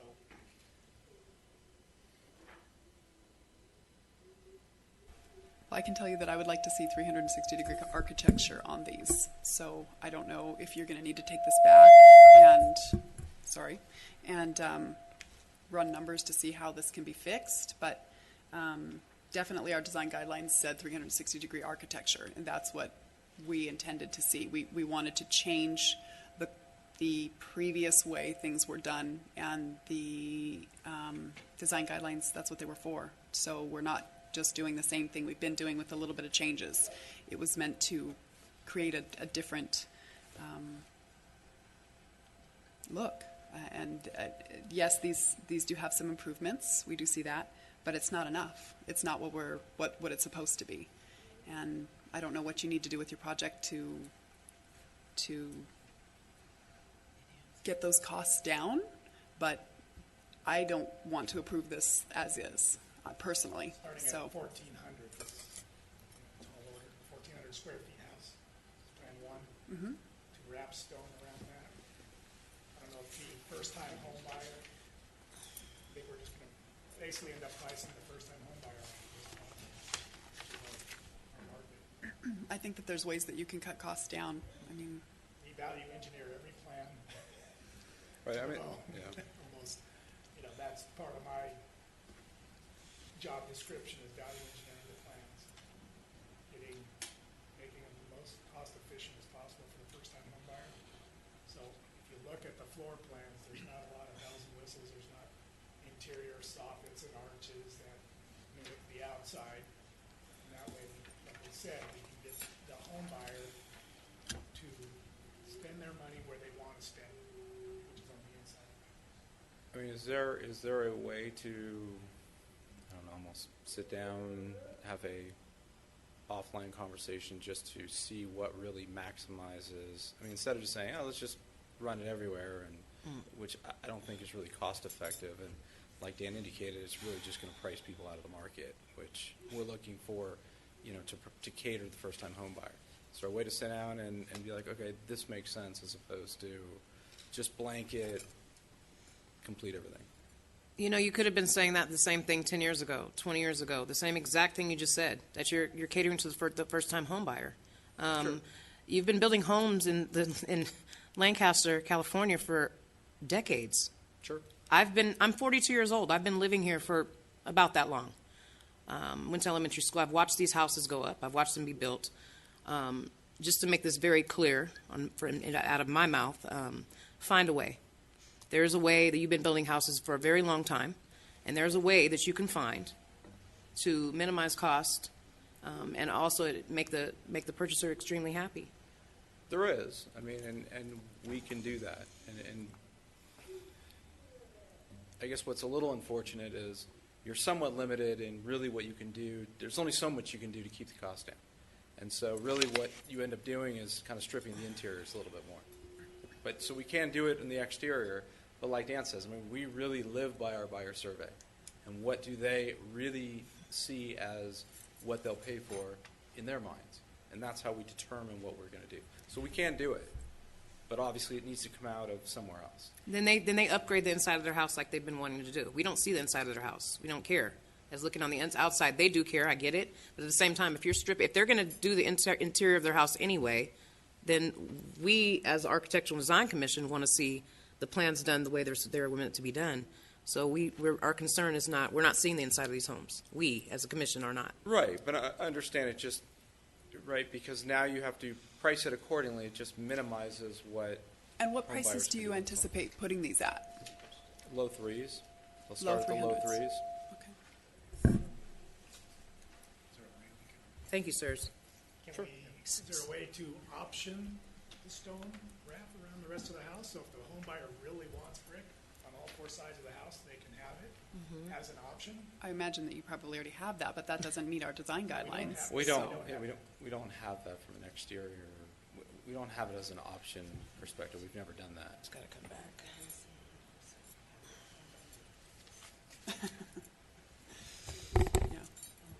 Yeah. I mean, I think that if you were to enhance your veneers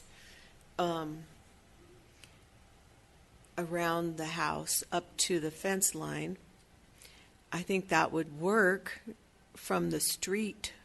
But I still think you need to make sure that along the major streets, something is done to enhance that, the rear elevation. Also, you would have to provide, and it would be hard because you provide the choice on the enhanced elevation. There would have to be a certain percentage that would be provided along the major streets on Lancaster Boulevard and 20th Street East. That's what, I'm willing to compromise and give warning that next time we're going to ask for more. That's where I stand. And I disagree. I think that we should absolutely push for the 360-degree architecture because you're the first ones coming in now, but there's going to be more coming and they're all going to have to do it. So it's not like we're targeting you. Everybody's going to have to do it because that was our plan. So if your price goes up, their price is going to go up, everybody's price is going to go up, everybody's going to be on the same playing field. So that was our plan, was the 360-degree architecture, all the way around. Yeah, I mean, we did, before we came here, I believe there was another project that was approved that went first. Actually, that did get approved, and we kind of reviewed what got approved previously, and that's how we kind of came up with what we have here. So we really tried to be consistent with what I believe was approved. I don't think that came through us. What was the last one? I believe it came before you in April or May. Of this year? That's correct. For which project was that? That's when they pushed No, it. it was another one. But it doesn't matter. I don't know the track number that came forward. Oh, I didn't mean the number. I meant, do we know the name of the project, what it Or was where called? it's located. Or where it is? You don't know where that one's located, Heather? And there's only one other project that we sat with planning, we reviewed that before we obviously came here because we wanted to be It's consistent. on the west side or the east side? I gotta be honest with you, it was a plan that they gave us when we met with them. I couldn't tell you the location of it. Do we know who the developer was even? Do we know who built it? It could be Pacific Communities. I think it was something along the lines of Marigold Communities or something about. By division. I wanted to say something, but let's don't give my mouth. But, I mean, I guess just so you know, we didn't come in blind. We did review, because specifically we knew there was another project that did get approved. So we tried to look at what they did, what they got approved, and be consistent with that. That's all.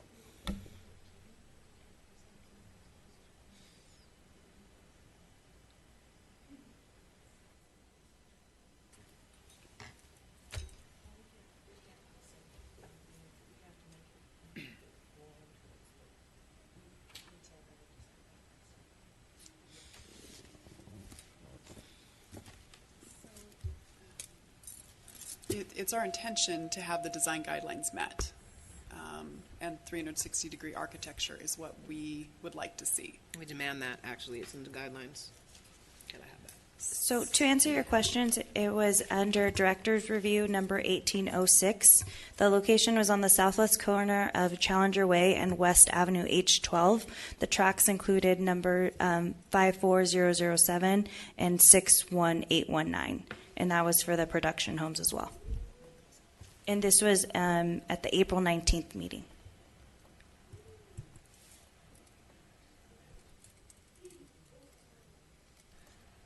I agree. Thank you.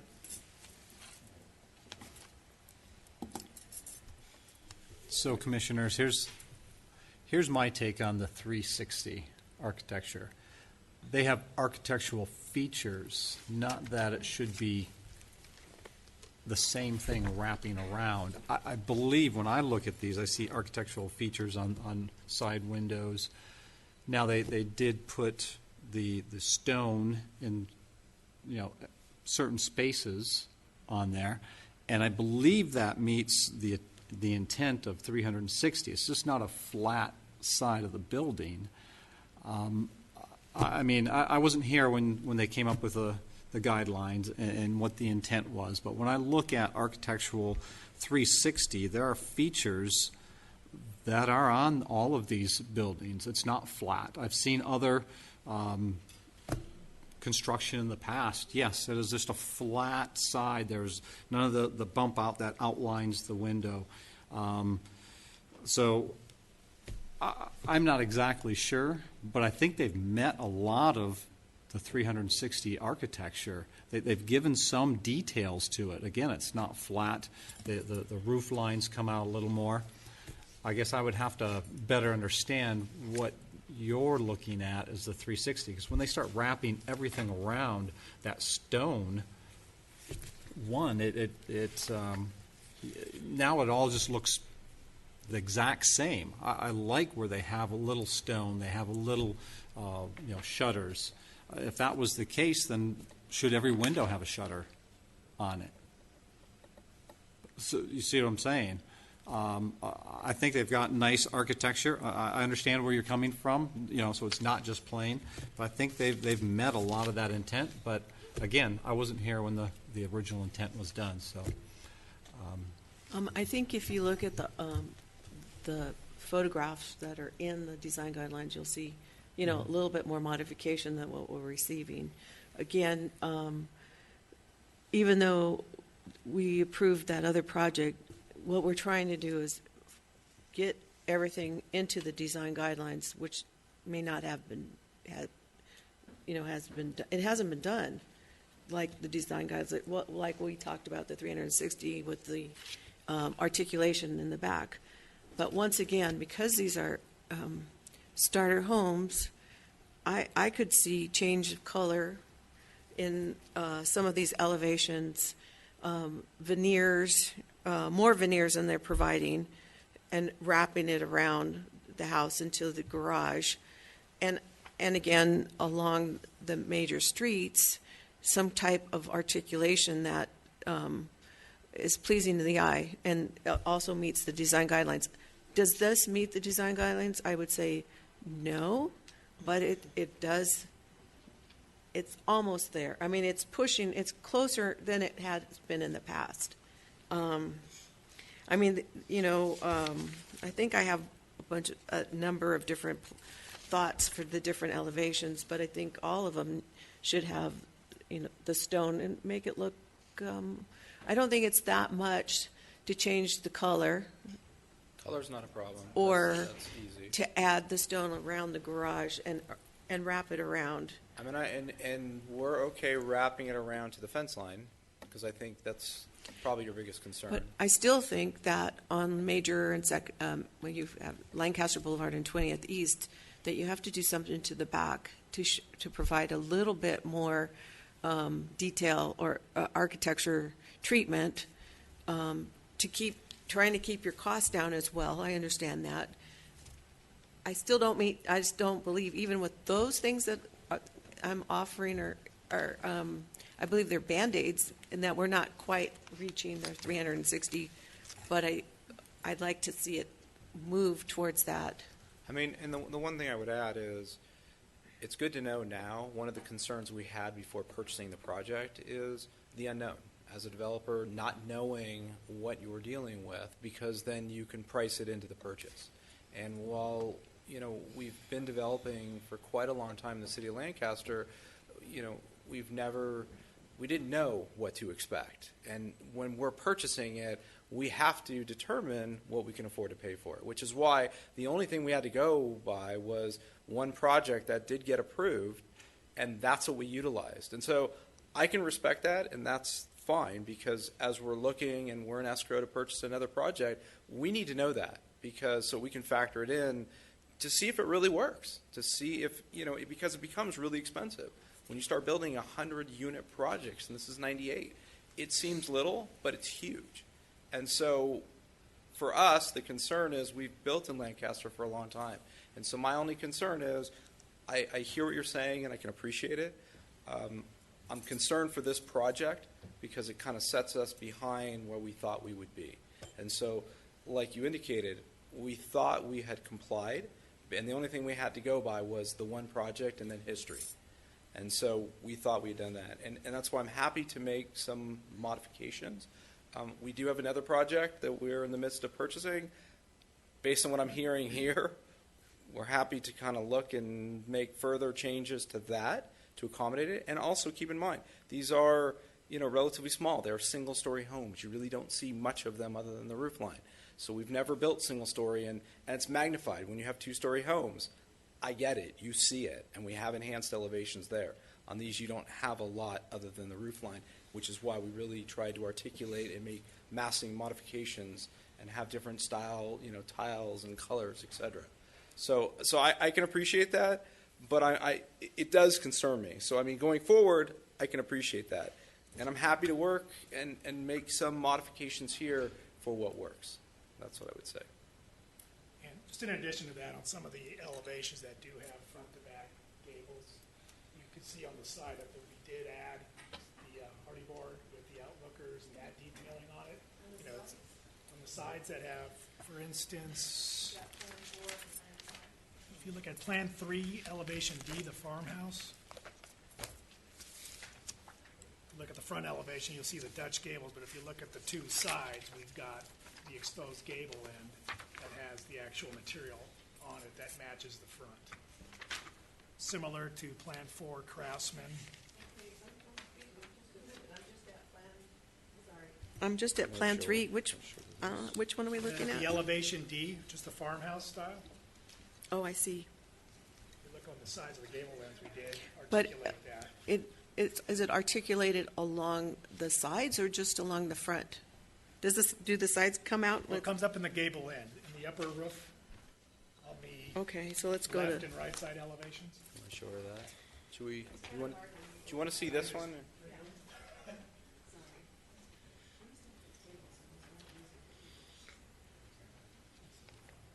Excuse me, goodness.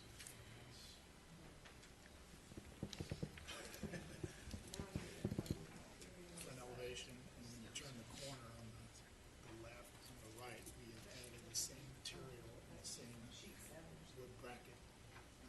Up in the gable end. It's not just stucco. Okay. We are doing matching material. Nice. It's kind of hard when you do a hip.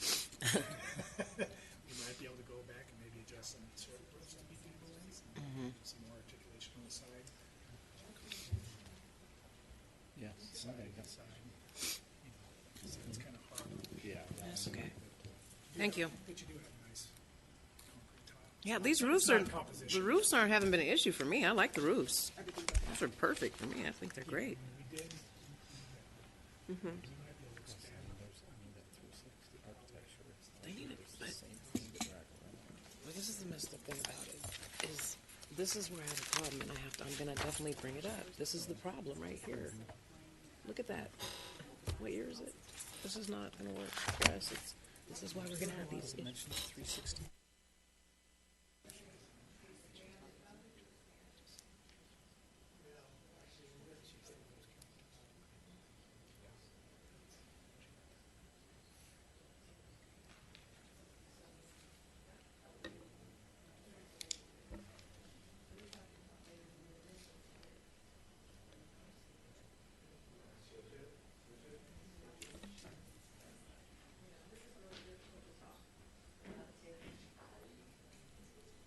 Okay. I know. So, commissioners, do you want to tell them what you just told me about Plan 3? Can you have the conversation from the microphone, because it's actually live streamed and the public can't hear what you're talking about?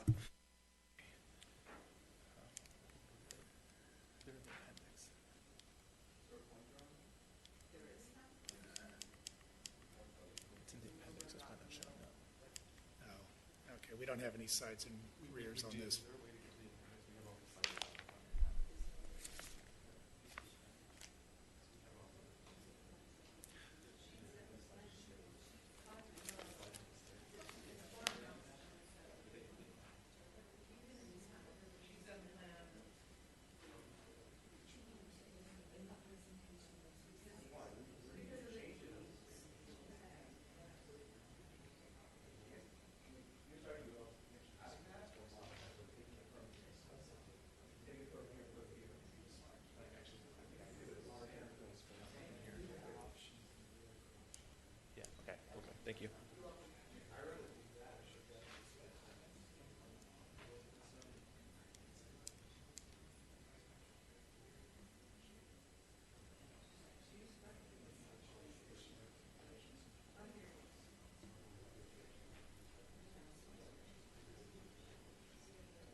Excuse me, can we have the conversation? Thank you. Sorry. It's hard to design without being able to point or, I know, but it's really hard when there seems to be separate conversations going on with just one or two commissioners, and the rest of the commissioners can't hear, nor can the public hear. I apologize. We're looking at Basically what we're sheet talking 7. about, if you look at the screen Plan there, 3, the right? Plan 3. farmhouse D elevation. We're getting more articulation to the side elevations that some of the other plans weren't getting. You can't have a side conversation.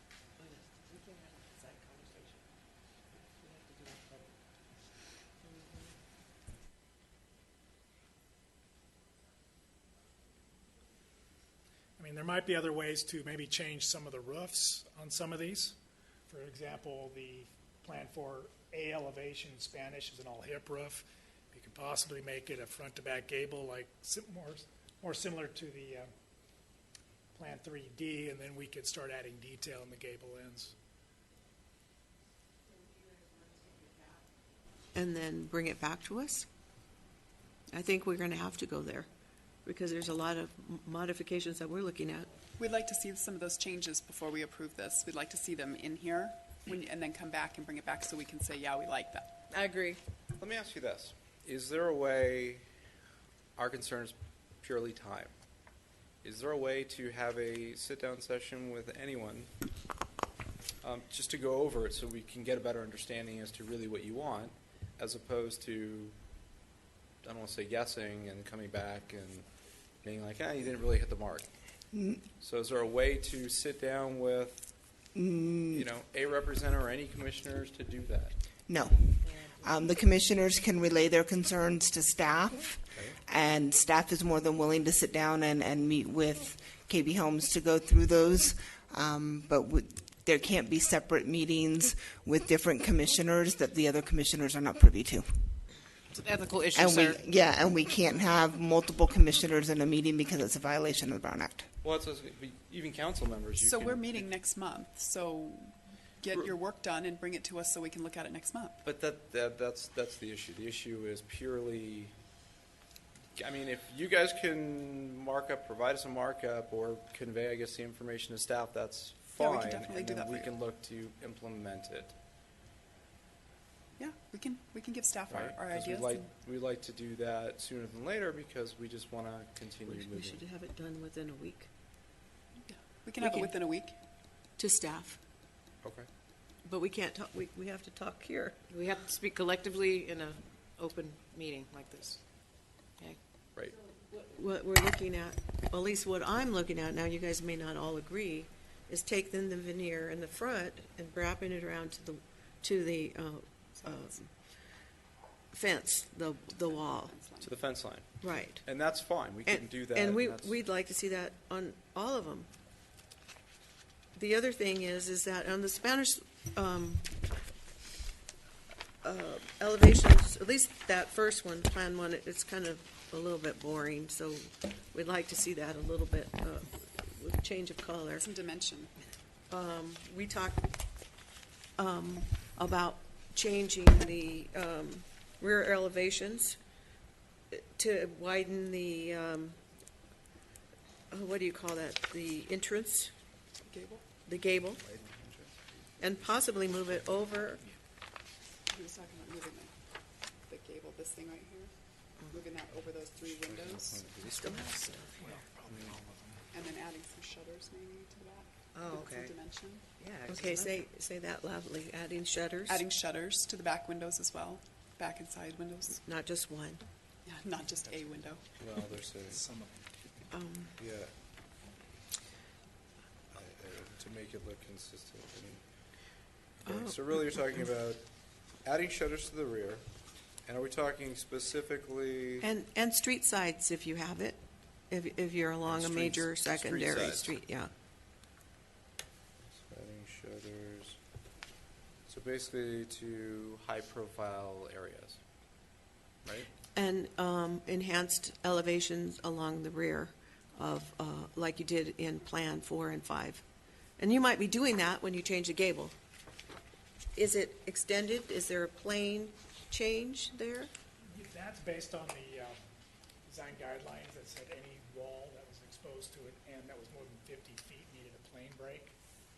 If it's an exposed lot, and the plans 4 and the plans 5 on the non-garage side of the house had walls that were longer than 50. So that plane break will occur at the exposed lots there, and that gives us our enhancement to meet the guidelines. So maybe when you're plotting those are the kind of homes that you'd like to see along the street. That depends on which one the buyer wants. Well, I know. I understand that. That's what makes it so difficult also. I mean, the other thing too is, well, But perhaps maybe even 10% have that plane that changes, and the rest have the roof, the gable that changes. Along, I'm talking major streets, that they may want more than that, but. so because we talked about modifying it, and I understand your emphasis on, the major street areas. Do we have enhanced elevations? Because we can do that. We can modify, keep what we have, let's say, but have an enhanced elevation on corners, along streets, and along major arterials. Not just at the buyer's request. No, I'm We saying wanna see it's in these. general. No, it's in general, which means every house along these areas, the major arterials, would have what we call an enhanced elevation. And explain that. Does that mean a plane change? Is that what that enhanced, I think that's what it showed on Plan 4 and 5. Is that what you're talking about? It is, but what I was thinking is the change to the roof line, where you wanted to center it, for example, right? I thought we wanted to change in the roof line on all of them that have the gable in the back, which we like, but. Okay, so that we could do, and that's why I'm sorry. I'm just trying to understand exactly what we're doing between what you want. So we could make that change on all of them, switching it out, right? We're just basically changing the location. And it was going to be larger, enhanced. Location and Yeah. wider. And is that, let me just clarify, was that on a particular plan as opposed to all I think of them? anywhere you had the elevation with the gable in the back, So what do you think, Dan? right? See, this one, we could make it wider. That was the Wouldn't be on farmhouse that we change were of looking at. location, But but certainly make it wider. Okay, so that's why I just wanted to be clear, right? If we make it wider here, okay? yeah. Here, In some areas where we can make it wider where it is now, we'll just make it wider. Or other areas where we're going to make it wider but can't because it's too close to the corner, we can relocate it and then widen it. What do you guys think? I think that makes sense to me. Because we tried to put it over the sliding glass door in all conditions, just so it made architectural sense. But that's why they got a little bit narrow, because some of the sliders are kind of close to the corners. On that farmhouse one that you modified, that we talked about moving, I think that is it this one? where possible, we'd have, you'd move it into the center. And if you absolutely can't because of, I mean, it makes sense to have it on the slider, but are the sliders always on the one corner of the No. house? No, that's what I'm saying. If we have a sliding glass door that's more centrally located on the back of the house, we'll leave the roof over the sliding glass door, we'll just make it a little bit wider.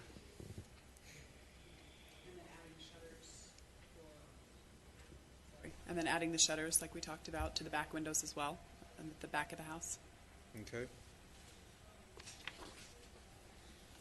I have a question for staff. I thought we had, now this is not architecture, it's site plan. I thought we had a pedestrian access from the sidewalk to the front of the house. Could we make sure we condition that, or we want to wait till next time?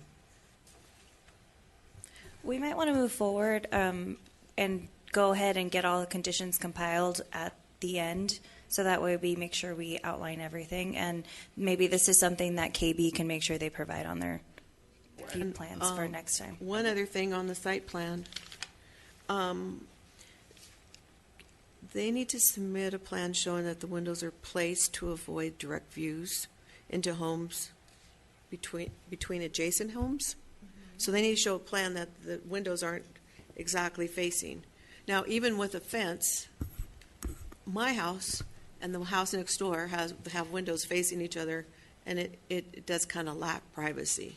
But I think that's part of the design guidelines, and I don't know where else to ask for that other than Correct, and site that plan. is something that staff checks when they submit their building plans and their plot plans for the individual houses. It's really hard for us to do that now when, buyer A and buyer B can pick the homes they want, and we have no way of knowing what that buyer's going to pick for that lot. Oh, that's fine. I didn't know that you did that. I didn't see it.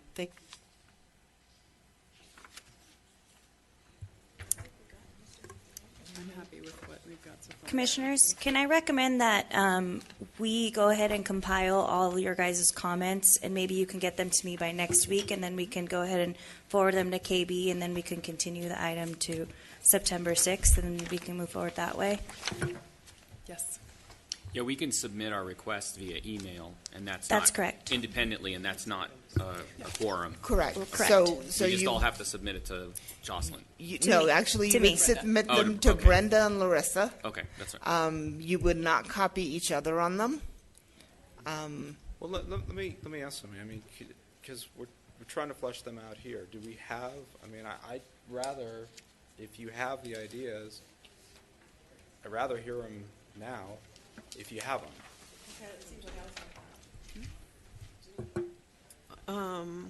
Most of my concerns were with the veneers, making sure that they're on the garage as well as wrapped around. Plan 1, the stone veneer, that's where we started all this. Oops, sorry.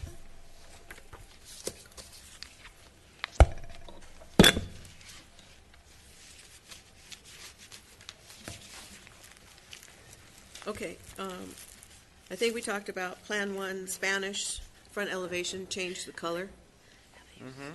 Okay. Do you want the wainscot wrapped around the front? Commissioner Bartlett, just want to point out, you have two ways of proceeding. You can choose to approve the... I'm going to They're touchy today. to approve the project subject to revised conditions and spell them all out so they can be adopted, or you can vote to continue the hearing to the September 6th meeting, subject to any concerns that you were going to email to staff. And that's completely your choice, whichever way works best for the parties involved. Plan B. Is everyone on board for Plan B? Plan B. I mean, and that's fine. I can appreciate you continuing it. I still want the feedback, and the problem is this is our only opportunity to hear and actually speak to the commissioners. Otherwise, we're going to come back in a month, and then we're going to say, well, we had a question or a concern about all these items. So that's why I'd like to hear what specifically we have, because then we can obviously talk about it here as opposed to a month from now doing the same thing. Honestly, I thought that's what we've been doing all this time, is making clear what with the different things that need to be altered. And it seems like small tweaks to us in a sense that, because we're seeing this on paper. Sure. And I don't see how we can give you another list when we've already mentioned the roof, the certain angles of the roof, the 360 architectural design of the entire building, garage, the garages, what did you call it? It was called a setback. The setbacks of the certain garages. There's been a list pretty much compiled the whole time that you've been standing there. So I don't know. Well, like I said, I think Commissioner Donovan was very specific. I think Commissioner Tufts had kind of a different take on the 360-degree architecture. And so I have heard, yes, several items from Commissioner Donovan, which I can appreciate because I can understand that. So that's why I want to get, instead of leaving and then I've got 50 items later, I'm just trying to understand all those items. So I can appreciate it, and I just... So when we write you our list, should we write our names on, So when you send your list into staff, staff will compile them into one master list, and we can identify who made what comments, and then we will send it back out to everybody so that, you know, the commissioners are also aware of what their fellow commission, you know, what the comments were, because you might have some, you know, two separate ideas on how to fix up something that achieve the same end. Right, or they may have an and idea. you may have, yeah. or you may have a third that meets the same end they're trying to meet. So can we, if we have comments, rather than waiting 30 days and hoping that it meets, you know, the commissioner's expectations, if they send us comments, and then can we respond to those comments through planning can send it back to the commissioners, and then if they have more comments, they can send it back to you. Can we do that rather than just waiting? I don't see why not. Okay, then we'll use planning as a conduit to go back and forth to try and accomplish it. So that way, if we're attending another meeting, we all have the same Get it voted expectation. on. We're done Yeah. at that point. We Exactly. understand. That would be the expectation. Okay, well then I move that we continue this until our next meeting, which is September 6th. September 6th. And we will get our notes to you within a week through planning. So we need a motion and a second and a vote. I just made the motion. Okay. And I second it. And now we vote.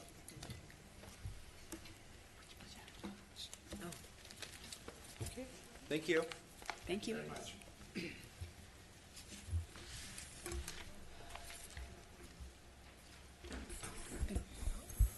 Motion to continue passes 4-1.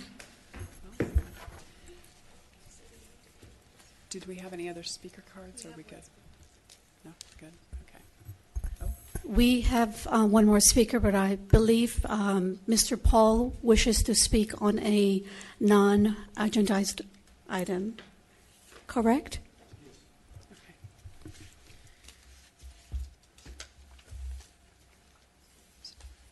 So do I need to read this paragraph before we do that? All right, so this portion of the agenda allows an individual the opportunity to address the commission on any subject regarding city business. Under state legislation, no action can be taken on non-agenda items. Members of this public should be aware of this when addressing the commission regarding items not specifically referenced on the agenda. Please complete a speaker card for the recording secretary. Individual speakers are limited to 3 minutes each. So Mr. Paul would like to speak now.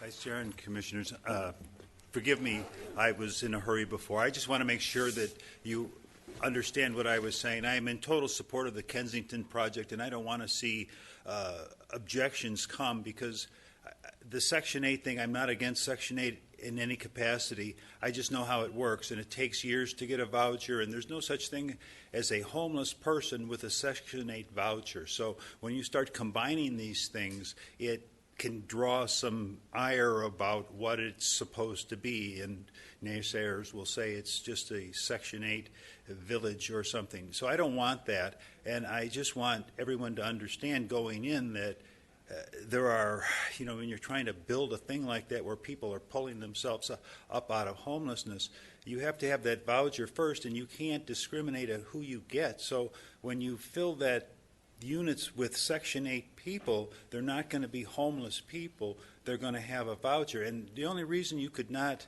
be homeless with a Section 8 voucher is if you couldn't pay your portion of the rent, and it takes years to get someone out of that. So, you know, I just want us to be aware that those are considerations, and I heard Rich say that they're going to go talk about it, and that's all I wanted to clarify. It's just creates a little tension that I would like everyone to anticipate.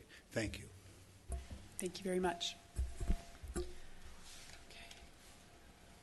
All right. I move the meeting is adjourned to Thursday, September 6th at 5 p.m. in Lancaster City Hall.